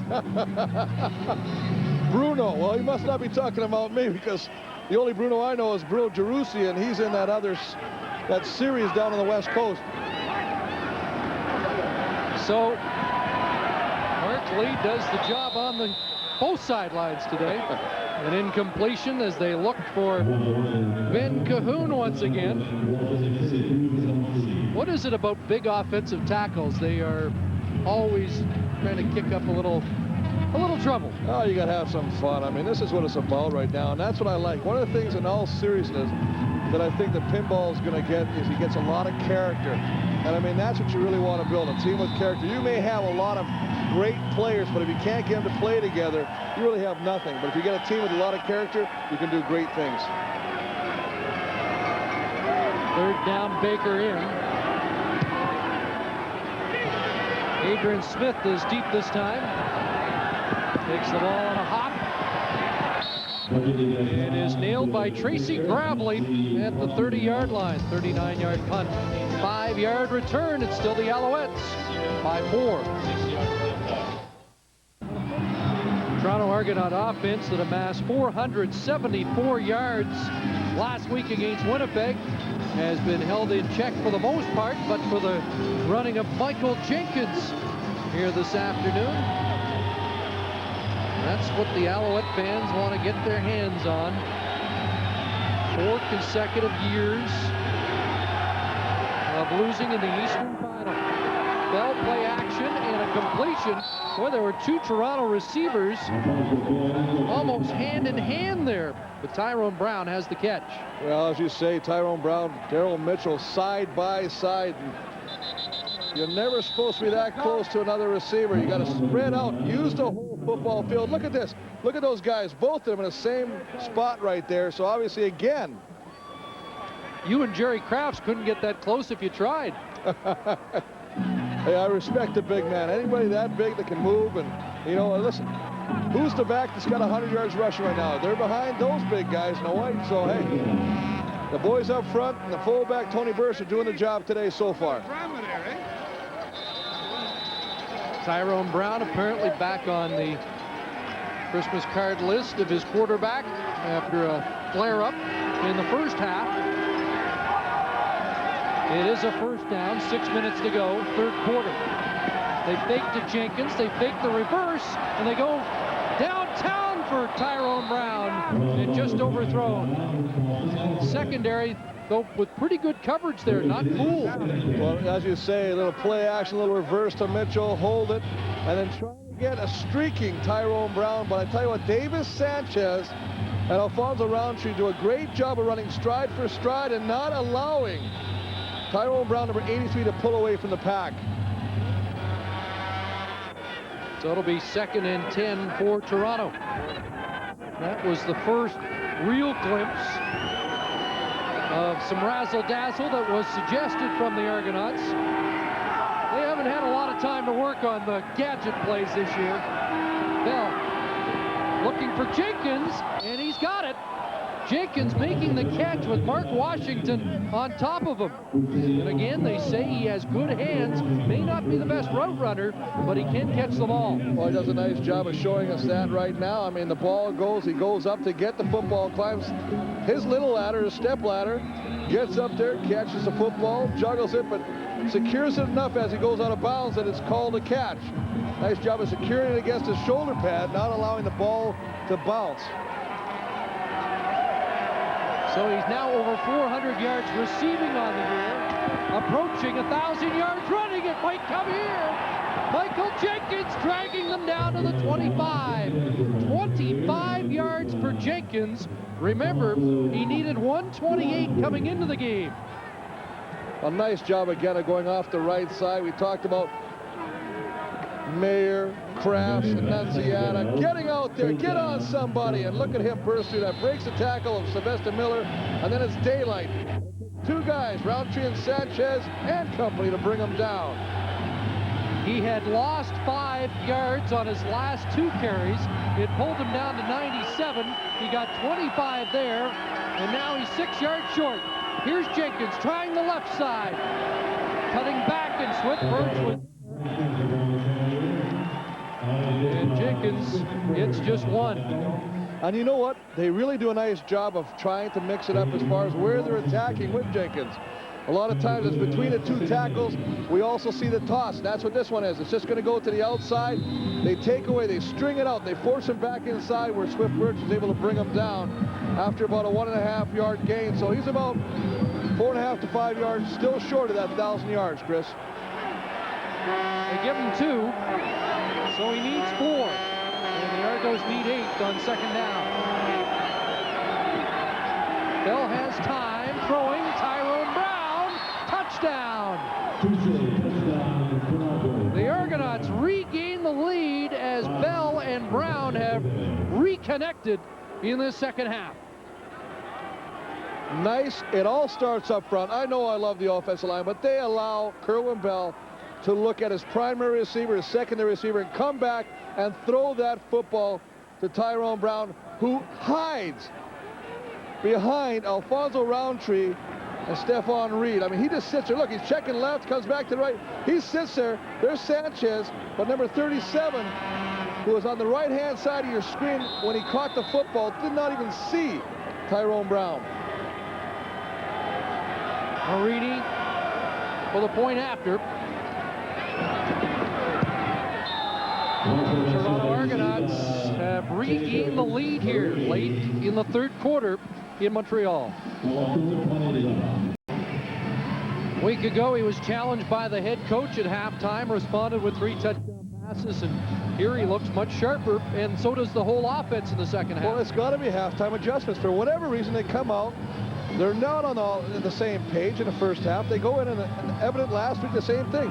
Just sits back there, gets great protection. Look at the throwing lane, throws it back, and right inside the zone, Tyrone Brown just finds a spot between Roundtree, Stephon Reed, who had dropped back into coverage, makes the catch and takes it the rest of the 24 yards. And as you say, Toronto with the lead now. Brown looked like he was emerging as one of the more dangerous targets in the league last year, and then was quickly demoted, was cut again this year, and when Mike Clemens took over, he called him back.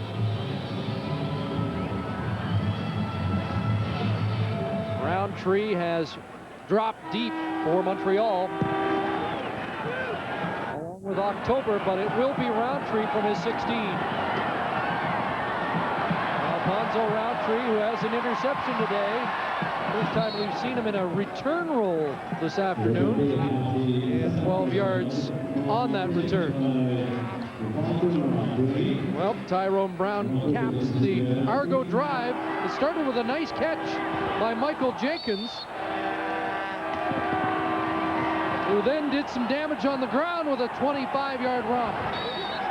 And of course, it's all finished off. A nice throw right there. Tyrone Brown finding the hole in the zone and capitalizing, and taking it for the touchdown. Stanley Jackson at the controls, and now Thomas Haskins is in, replacing Mike Pringle as the Alouette running back.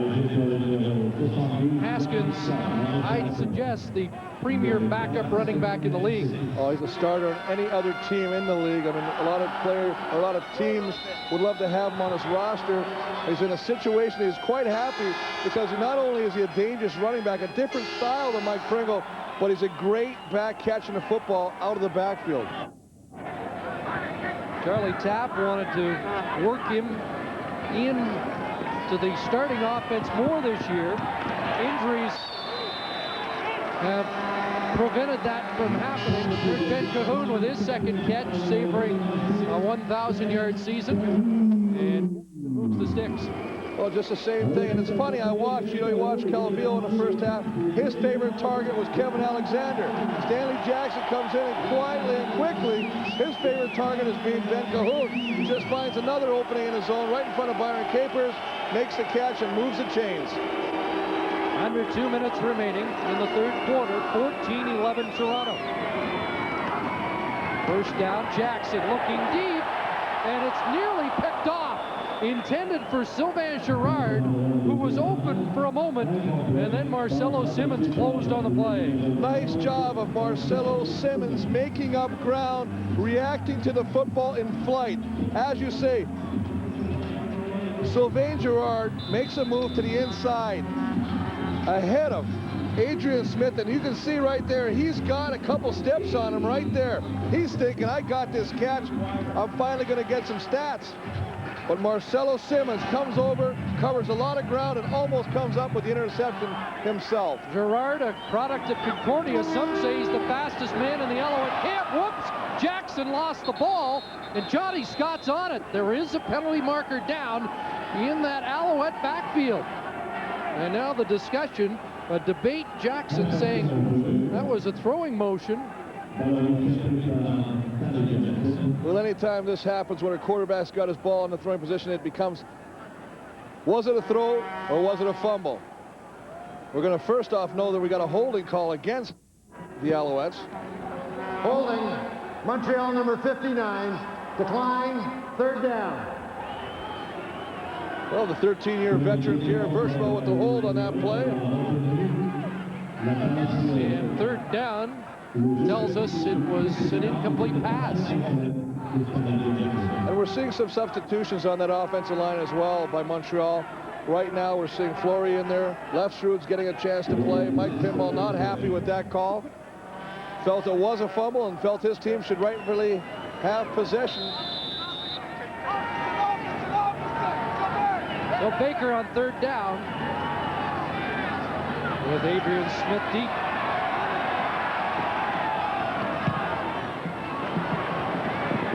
Short punt. Smith upended at the 40-yard line. That's where the Argos offense will take over. Right now, get a 28-point winter checkup, oil, lube, and filter, tire rotation, and a bonus emergency road kit. All for just $29.95. Only at Canadian Tire. So the Argonauts take over at their own 40, and that Toronto bench felt they should have got the ball in Alouette territory. You be the judge. Well, he just lost it on the throw, but did he have the ball over his shoulder? Looks like as he was bringing the football up, he just kind of dropped it.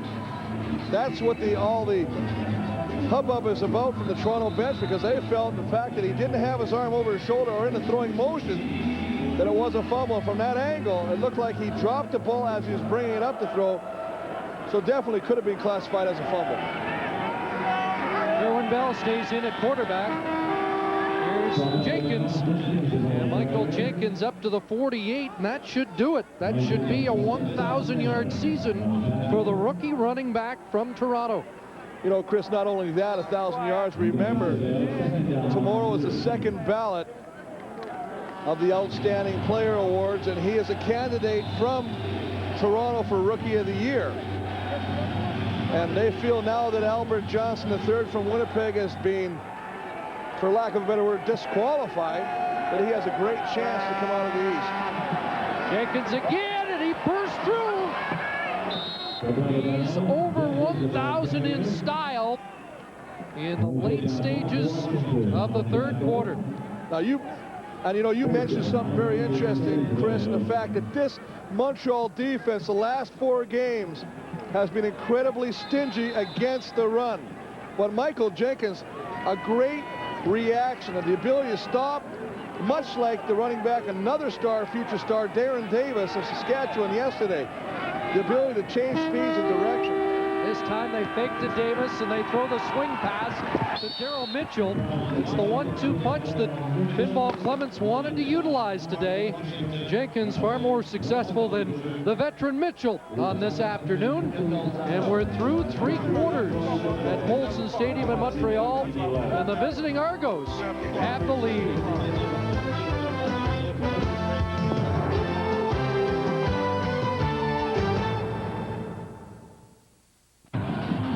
Well, he certainly is in a select club. Michael Jenkins going over 1,000 yards today, the last to do it for Toronto. Robert Drummond in 97. Then you go back to Gil Fennerty, Doyle Orrin, Bill Simons, the first Argonaut running back. Look at the people that did not reach 1,000. That's amazing. Look at this name right here, coach and doctor now, we might add. Here's a guy that's got 25,000 all-purpose yards, and very surprising even to myself to find out he never had a 1,000-yard rushing season. Michael Clemens really wanted this for Jenkins because he feels that this milestone would be an impressive springboard for him to launch the career, give him the confidence to take this to another level next year. Well, you know what it does, Chris, is it answers the question. When you go into training camp, you know who your back's going to be right now. We have a premier back. You look at Saskatchewan, they have a premier back. The problem is you got to keep these guys now. So hopefully you've got these guys locked up, because these are the future star running backs of the league right now. We're watching one right now, and number 27, Michael Jenkins. His coach said he was the best kept secret in the Canadian Football League. The secret may be out. Third down for the Argonauts. Prefontaine will try and pin them deep. Not a great kick, however. And it bounces out at the 23-yard line. So Jenkins celebrates. The Argos lead.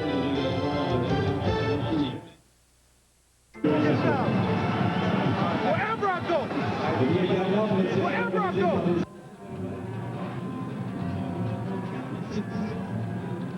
Tony Burse on the sidelines congratulating Michael Jenkins in Burse-like fashion. He was talking about next year. Remember that for next year. And I think there's a lot of people on that Argonaut bench really upset that they ran out of time this season to make the playoffs. They think they could do some damage. Thomas Haskell Haskins is, just tripped up. As he got to the 40-yard line, a saving tackle there by Marcelo Simmons, or Haskins might have gone all the way. Well, just a little sweep back to the left as we look at the third quarter stats. How many yards rushing right now? Who would have thought? 153 to 58. It usually is the other way, but Michael Jenkins having a great day today. Net yards also in favor of Toronto. Turnovers 3-2, very even. Time possession even.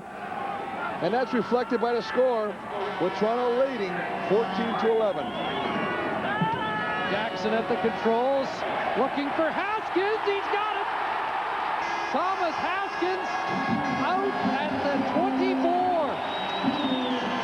Wayne Shaw saves a touchdown, but Haskins has them on their feet. Well, just coming out of the backfield again, lining up, taking him deep. He's just going to go one-on-one. He just lines up in a little bit of a tight slot. One-on-one coverage. Marcelo Simmons, the safety, has to get over there. But what concentration. We talked about his ability to catch the football. Great hands.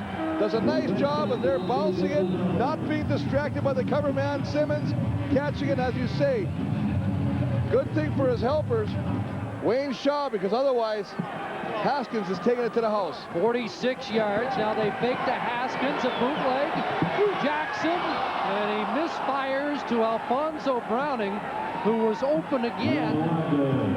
Browning hasn't had the chance to showcase his receiving talents because the quarterbacks have missed him.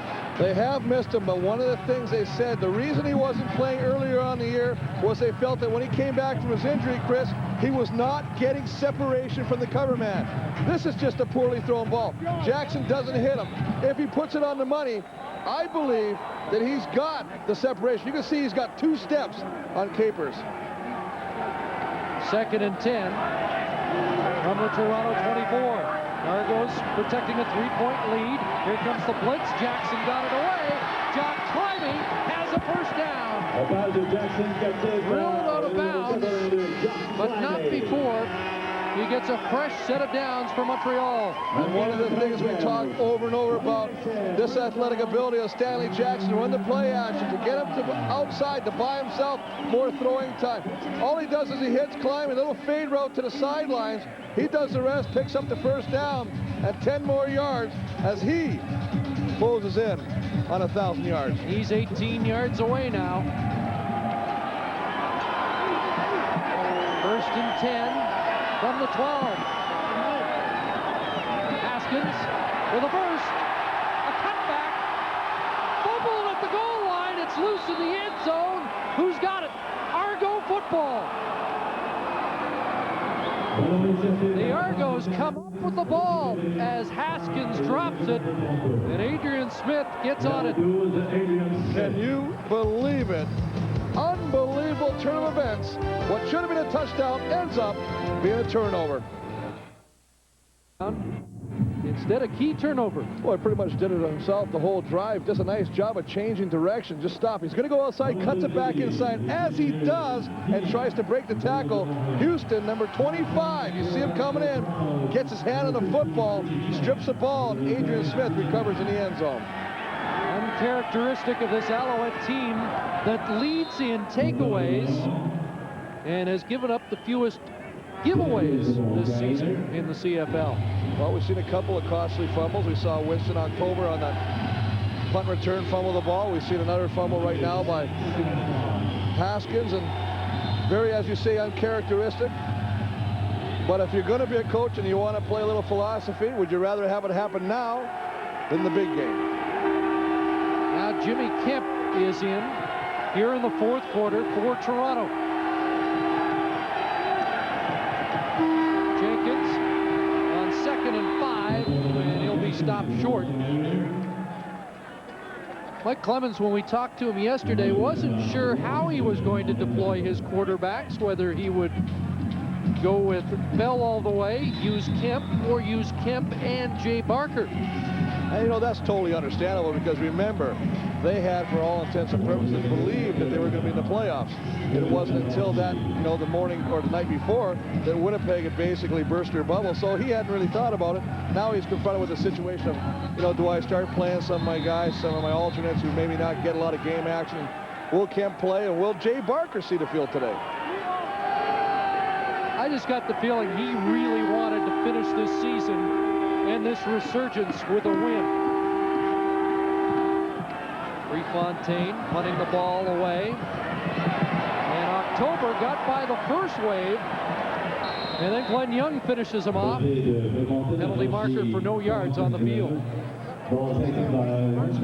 Today. Back at Molson Stadium on the Argo bench with Michael Jenkins, the rookie running back for the Argos, who has surpassed the 1,000-yard rushing plateau. What does that mean to a running back? I mean, it means a lot. You know, I got to give it up to the offensive line because, you know, we stuck with it. We had a rough start, you know, and it's those guys, they stick it in. And, you know, it's a tribute to everybody. And, Mike, the amazing thing is you've done most of this in the second half of this season. You know, we got to a point where our backs got up against the wall. I think we came out 1-7-1. And, you know, we all came together. You know, I think it's like I said, it's a team thing. Everybody came out and gave it our all. We worked harder in practice, and it just paid off. Well, I'll tell you this, on the Alouette bench, they're comparing you to Mike Pringle, only faster. Congratulations. Thank you. Thank you very much. Mike Jenkins of the Argonauts, 1,000 yards in his rookie year. Chris? That's high praise, Mark, and while he celebrates a milestone, 1,000-yard receiving season for Jack Climby has just been capped with that last catch. It gives the Alouettes a first down at the Argo 53-yard line. Jackson, he's dumped by Leroy Blue, ball on the field, and the Argos say they've got it again, and they do. Leroy Blue with the sack, and Fred Perry's got the ball. Well, Leroy Blue, the 12-year veteran who was talked into coming out of retirement by Pinball to join this squad, this rebuilt squad in September, and it just comes around. Working against Neil Ford, comes back inside, hits Jackson. The ball pops loose, and Fred Perry, number 93, falls on it. Another turnover by the Montreal offense. Darren Joseph got a hand on it, but Fred Perry was not to be denied. In fact, Ty Rogers was there too. Alouettes give it up, and there's Jenkins, and again we see his speed. That's what that Alouette bench is talking about. Boy, he has a takeoff ability. Well, you know, it looks like, and we saw the change of direction. That's just inherited. That's in the genes. That's something that just can't be taught right there, and his ability to read and see where you want to go with the football, but his ability to change to the second level of speed to get to the outside and outrun defenders, it's really got the coaching staff excited. Boy, we thought 128 was a tough task today. He's up to 165, which is a career best. He had 148 against Saskatchewan earlier this year. And remember, they have not lost when he has rushed for 100 plus. That time they were waiting for him. You know, Chris, it's really interesting you say that, because if we take a look at the coaching staff or the head coach, Charlie Taft from Montreal, one of his goals originally was to have an unbeaten record at home. Now, they lost one game at home, and he feels that's the one big blemish on their season, even though they're successful and they're hosting the Eastern Final. And I don't think you want to have anybody coming to your park, especially with the Eastern Final being hosted here in 2 weeks, and winning. Now, he has substituted freely, but there's a pretty deep, talented veteran lineup that the Argos are going against. Kemp in trouble, and that pass knocked down.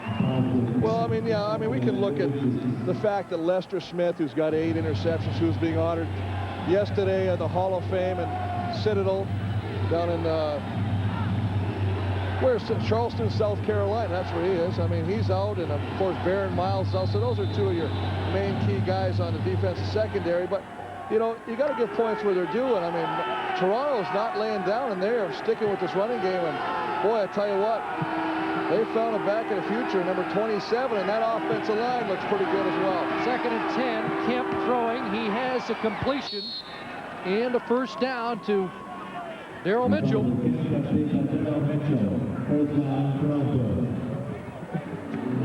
Well, Daryl Mitchell just coming off some slot back, just kind of bouncing in there, tagging off a Roundtree, finding the zone, finding the hole, making the catch, knowing he's going to get hit, but picking up what he needs to move the sticks. 98 catches on the year for Mitchell. 100 would be special, but certainly not like 160, that extraordinary year he had 2 seasons ago. Well, I think what I see here is the ability of everybody, as we watch Jenkins take off the left side again on a change of direction, is that they all want to build on this. There seems to be a feeling going around on this Toronto sideline that we can win this game. And you know what? When you end your season on this kind of note, it just means so much for your organization, for your coaching staff. Because remember, after the season, they evaluate not only the players, but the coaches. Remember, this team was 1-6-1, and it was an ugly 1-6-1. Well, they went back to some stuff that, you know, we hadn't seen for a while, the double tight end. It didn't work, and it took them a number of games to finally get that figured out and go back to an offense that can generate offense in the CFL, a wide open offense. And they finally got Mitchell involved, and now, as they say, they finally got their offensive line together. Remember, they went through 13 people on this offensive line. And now they find a back. I mean, they're starting to slowly put all the pieces together. And it's because of this man. Let's face it. And not many people thought he could do it. Well, they all thought it was a marketing move. And he's turned the tide. I mean, it just shows you what this guy can do, not only as a personality, but as a football coach. 2nd and 11, Kemp throwing. A completion over the middle, short of a first down, and Eddie Brown has his first catch of the day. But you know, the one thing he has really changed the template for coaches. He is perhaps, like no other coach ever, a player's coach, a different style, and you wonder if... Remember, they respect the guy that's been there. They respect the guy that's done what they're doing, who understands what they're going through, understands the highs, the lows. You know, when we talked to him yesterday, you know, it almost looked like he was as distraught as the team of not making it. He said when he came in that he had no doubts they were going to end up in the playoffs. Marini now in for a field goal attempt from 23 yards out.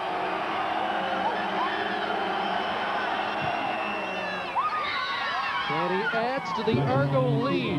It's now 17-11 with 5:32 to play here at Molson Stadium. The Argos trying to finish with a winning road record. Argos with a 6-point lead, and they will kick off after the Marini field goal. We've had a milestone afternoon. Well, you most definitely, we see right there, 1,000-yard receiver. Calhoun, Jenkins, needed 128. He's well over that today for 1,000 yards. Jock climbing with also 1,000 yards. And then, of course, Sanchez, the cornerback, with his league-leading 9th interception and a touchdown to boot. Argos try a short kick. It's open. Off Elberg, and who's got it? Oh, Elberg came close, but Eric Riddick got on the ball. So the Argos trying to pull out all the stops to finish this season on a winning note. But Eric Riddick alertly comes up with the ball. And that's a nice job. I mean, nobody would have expected the House with the lead. They figured they're going to kick deep. Elberg doing a nice job of adjusting as the ball's in flight.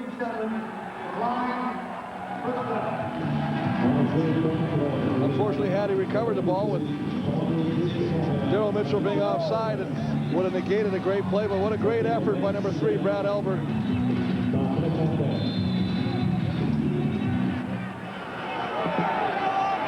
So Stanley Jackson, who was at the controls when the Alouettes lost their only other game here at Molson Stadium, is in trouble and down now, back at the 45.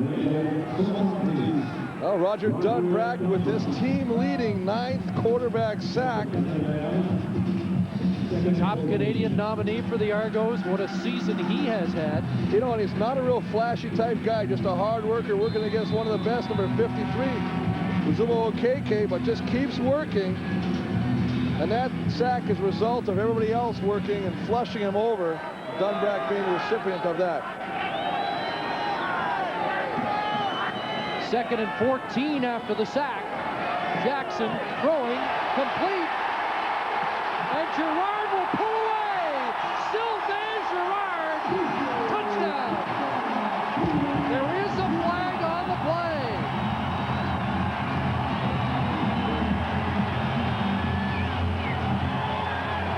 Well, if this goes against Montreal, Sylvain Girard is just going to be pulling the hair out of his head because Holding Montreal number 65 to keep second down. That would have been his first CFL touchdown, and if memory serves me correctly, it's the second time he's had a touchdown wiped out by a flag. Well, we saw earlier. Just take a look right in there, right in the middle here. He's going to pull him down, ride him down.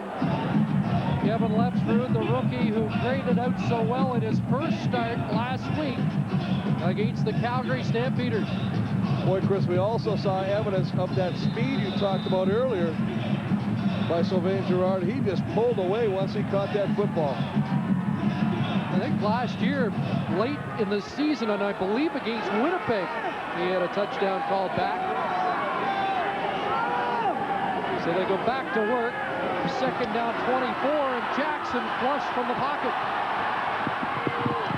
And he throws incomplete. It was intended for Andre Bolduc, and Stanley Jackson upset, thought there should have been a penalty. Well, Bolduc just comes back to the football, trying to help his quarterback. When he sees Jackson running for his life, he just gets to the outside. He's just working one-on-one. He's just going to take it. Now he sees his quarterback is scrambling. He's going to break away from Shaw and come back to the quarterback. That's what you want to do. As he does, you can see Wayne Shaw, definite interference over the back. And I can tell you, Stanley Jackson, you were in the right to go and ask that referee ever so politely why the flag wasn't thrown. Rush was on Baker, gets away a good kick. Guy Brown back at his 20, but with some room to run. And he'll get it back to the 39. 3:51 to go. Fourth quarter. Brown shaken up. And there's an Alouette down 2. Right now, get a 28-point winter checkup, oil, lube, and filter, tire rotation, and a bonus emergency road kit. All for just $29.95. Only at Canadian Tire. Well, Tyrone Brown on the limp, and he's going to take a knee. Kelly Wiltshire was also shaken up. Looks like he'll be okay. Well, it's just a matter of tackling him, and as he does, everybody's trying to gang tackle. They're falling on each other. And in Tyrone Brown's case, he just kind of get bent over as Wiltshire is draped all over his legs. See him just kind of bend back like that. Almost a little bit of a twisting of the leg. Flies are falling on Kelly Wiltshire, kind of shaking him up. So the Argonauts season 3 minutes 51 seconds away from concluding. They lead by 6 as they try to post their 7th win of the year. And one last look at Brown getting hauled down out of bounds. Just trying to move forward, trying to bring his foot up. He can't, as Kelly Wiltshire has kind of got it trapped. He's kind of got both legs around his wrist. As he brings him down, Tim Fleiser is trying to help Kelly Wiltshire, lands on Kelly Wiltshire and shakes him up. Now we get down to business with the postseason next week, the Eastern semifinal. Interesting matchup. Danny McManus, who gets one last tune-up against Calgary today, playing host to his old team, the Winnipeg Blue Bombers. BC Edmonton's going to be quite a matchup, too. I think both these games are great games to watch. I mean, Hamilton's struggling as of late. And I think it's great that Danny has an opportunity, Hamilton, to try and shake some of those cobwebs out. Kept to Mitchell, nailed immediately. Alfonso Roundtree. Well, real dangerous pass. Just one step back, little flat, little hitch pass out there. As you say, Alfonso Roundtree right there. Johnny on the spot. Had he taken a step a little earlier, may have an opportunity of coming up with an interception and taking it all the way back. Loss of 1, 2nd and 11. The only touchdown for the Alouettes today has come from the defense, Davis Sanchez. And Montreal trails by 6, fans into it. Urging the D as Kemp over the middle has a completion. Eddie Brown with the catch to move the sticks. And the ball up at the Argo 54-yard line. The 3-minute warning to both benches. Well, the sellout crowd here doesn't seem too distraught over a 6-point deficit with 2:49 to play, but this the season finale for that man. What a season. Started on the field, ends on the sidelines, and he's defied all the critics. And win or lose now, Chris, he's going to have at least a 500 record as a coach. And you know what, he's putting a system. It's one thing to put a system in. It's another when the players believe and buy into the system, and they're definitely believing and buying into his system. 1st and 10, Michael Jenkins back to work. Flag down as he's upended by Stefan Reed, unable to turn the corner. I think what's most encouraging for Argo fans is that Pinball's established himself as a coach, and I think there's a lot of players around the league that would like to play for him. Oh, absolutely. I'm wondering what's going to happen in the free agent market as we see Jerry Kraft with the big block on Swift Birch, allowing Jenkins to get to the outside. We've seen this time and time again. Montreal. First down. Got a critical penalty there, Chris, allowing Toronto with 2:27 to get a first down and use a little bit more of that clock up. Should mention that Charlie Tapp will not practice his team next week. He said they had 2 practices last year in the bye week and they were unproductive. Well, you're not mentally even there. You don't even want to be there. But he said he had 2 voluntary, and he laughed, group meetings where they can watch film and lift weights. And he said, I believe when I say voluntary that everyone will show up. Yeah, those aren't voluntary like our CFL and CBC conference calls that you sometimes are on. When he said voluntary, we knew he meant full attendance. Well, 2 of the nicer guys in the league, Charlie Tapp and Coach Pinball. Tapp, Coach of the Year last year, a contender again, and based on 10 games, Mike Clements, I think, has to be considered in the Coach of the Year category. It's exactly, when you take a look at where he's brought this team from the depths of despair to a real legitimate contender, I think so. 2nd and 8 screen is stuffed by the Alouettes at the line of scrimmage. That'll force 3rd down. But you know, you mentioned some of the coaches, and I mean, they've got some great ones out there. I mean, sometimes we forget of successful coaches. We don't give them the proper due. You know, you got Wally Buono in Calgary doing another fine job. Donnie Matthews in Edmonton. You already told him he could do it. So he's looking for it. Urban Bowman, one of the additions, a little veteran stability for Pinball. And you know, he's been coaching since the dinosaurs. And he said it's the best coach that he's ever had the privilege to work under. 3rd down, a fake to Burst. They need 9. Tony Burst has got it. And he rumbles down to the 25-yard line. So the Argos don't want to give up the football. I'll tell you what, Tony Burst, when he comes around that corner, there's Winston October, number 11, looking at him. You think Tony Burst is going to sidestep and try to miss it? He's going to punish Winston October. He just runs right over him. What a great call. Fake snap to number 34. He's got a lead block out in front of him, Brad Elbert, who seems to be doing everything for them on special teams. And then he says, I'm just going to punish you. Forget the quick shake and bake stuff. I'm running over you, number 11. You're going to be part of the turf.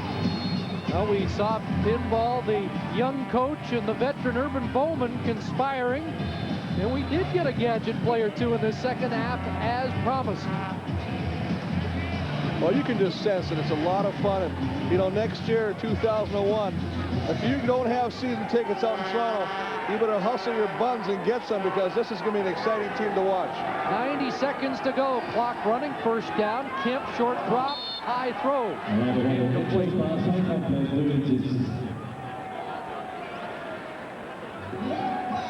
I think the only thing we haven't seen today, Chris, is I anticipated we might have saw a little of Jay Barker. I mean, he will be probably the quarterback in the future of this football club, and I'm a little surprised that he's not getting any playing time at all. And you wonder sometimes when you go, you know, when you're in university, they play all your seniors because you know they're going to graduate, and the freshmen never get a chance to hit the field. And you wonder if that's what maybe in some small way happening today. Barker injured in an earlier game against Montreal back in July. Big Tony Burst pounding down.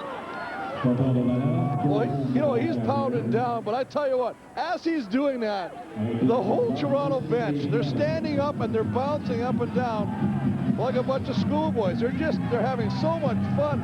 And I tell you what, you can be so successful when you're having fun and everybody's into it. Clemens asked each player for a little extra. Actually, because he's a doctor of laws now, he asked for it in Latin. We needed a translation. Apparently, his players didn't. Well, I tell you what, I definitely did. Less than a yard away. Third down, and no reason to think they won't gamble here, although a field goal would put it out of range. What's he going to do? 6-point lead.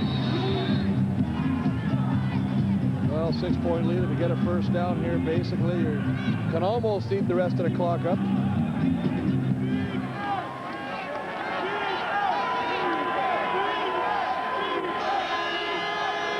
Well, they're going to gamble. A little unconventional, but Tony Burris is stopped.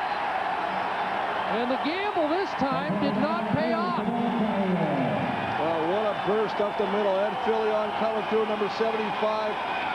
William Loftus, number 18. Everybody coming through, making the stuff right there. And he said, yeah, they could have took the 3.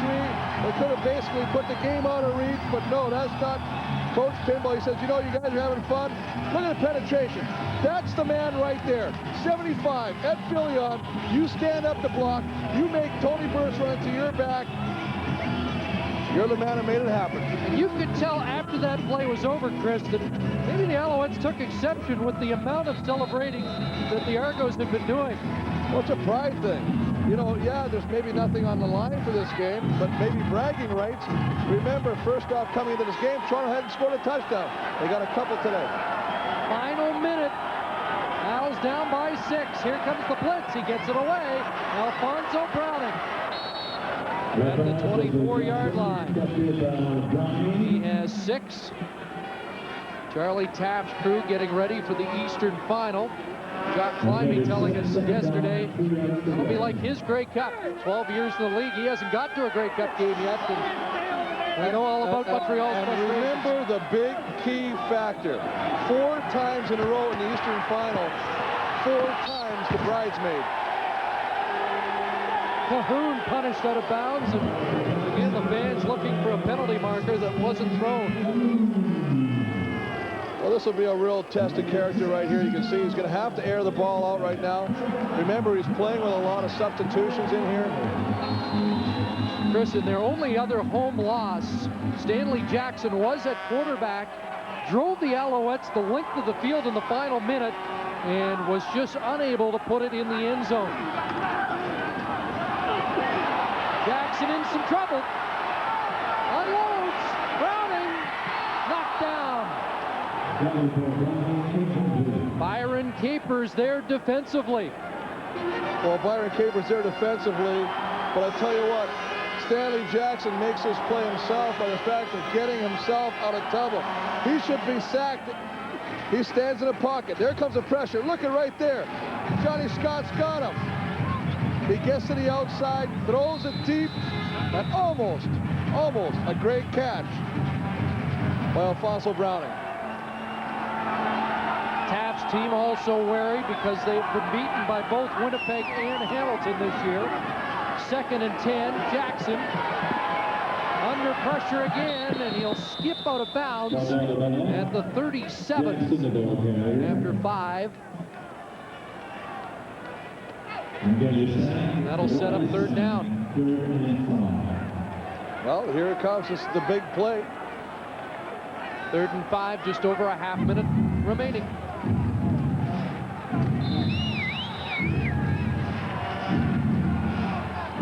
Kevin Alexander just came in, and Browning will have to run out to the sidelines. Flag down. And was that an illegal substitution as Alexander checked in late? Well, they're conferring and going to talk about it right now, and it's definitely going against Montreal as they check with Adrian Smith.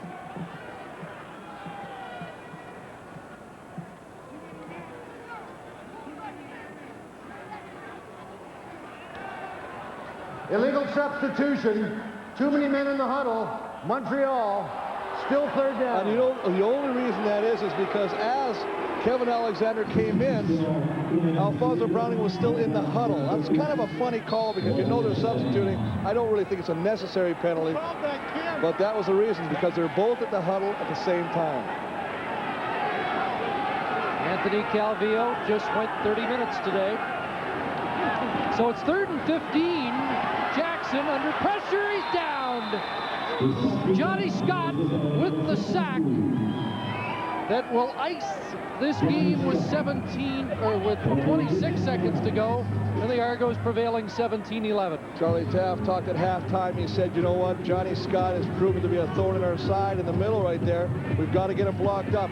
On the biggest play, 3rd down and 5, Johnny Scott again proves his worth, comes in there, makes a nice arm, a swim move, jumps out of the way of the offensive blocker, and grabs Stanley Jackson, sacking him, ending any chance of a comeback victory, barring a miracle by the Montreal Alouettes.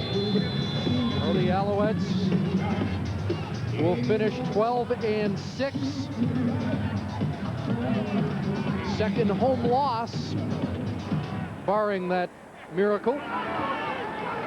And now Kemp back to the air, and a pass for Mitchell, which I believe is number 100. Well, that surprised me, I tell you what. You don't think they want to take a chance, you know, with only, as you say, 26 seconds before that snap, and he throws the football. Well, it's a team that gambled on 3rd and 1 with a clinching field goal in their sights, and now they'll take a knee. I'm not a betting man, and you know that, but I'm going to bet you right now that it's going to be an excellent train ride home today. And the Argos took the train here, along with their cheerleaders and a good group of Argos supporters. And they were saying that train ride home would be a lot different if they could win their final game. So Pinball Clements goes 6-4 down the stretch. In fact, as strictly the coach on the sidelines, 6-2.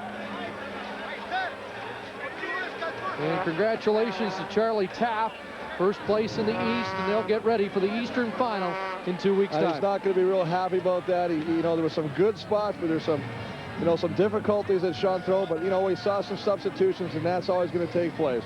So let's go down to Mark.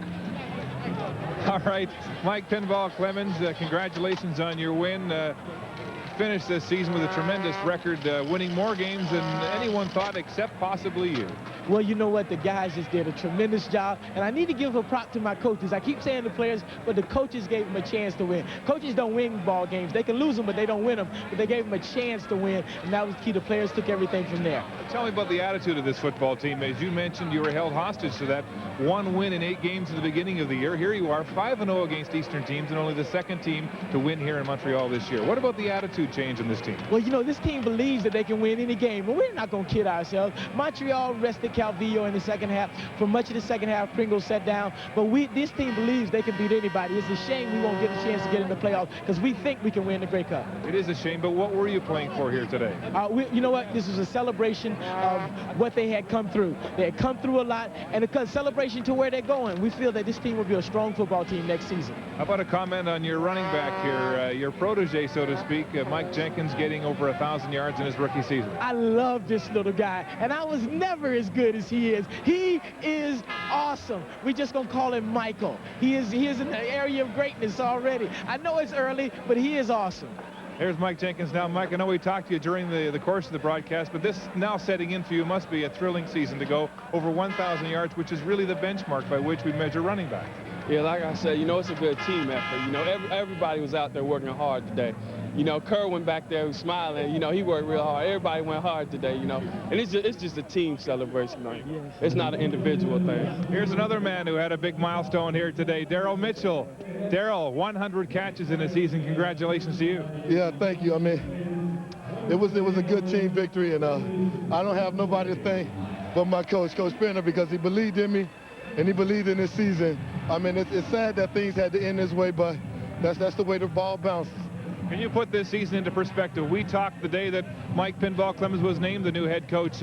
No one can remember that ever happening in pro football, where a player goes from playing to coaching in midseason. But how has this team turned around in your mind? I mean, it has really turned around. You know, all the guys, they realized what we had at stake, and everybody we molded together. We got that chemistry together. And like I say, it's sad that things had to end this way, but you know, this season is a real learning experience. We're going to put this season behind us, and next year we're going to come out and win that Grey Cup. Well, your playoff hopes were dashed this year, but not your will to win. Congratulations on a great finish to all of you. Thank you. Michael and Daryl, as the coach gets the ice shower here, finishing the regular season with a victory here in Montreal. 17-11. We're back after this.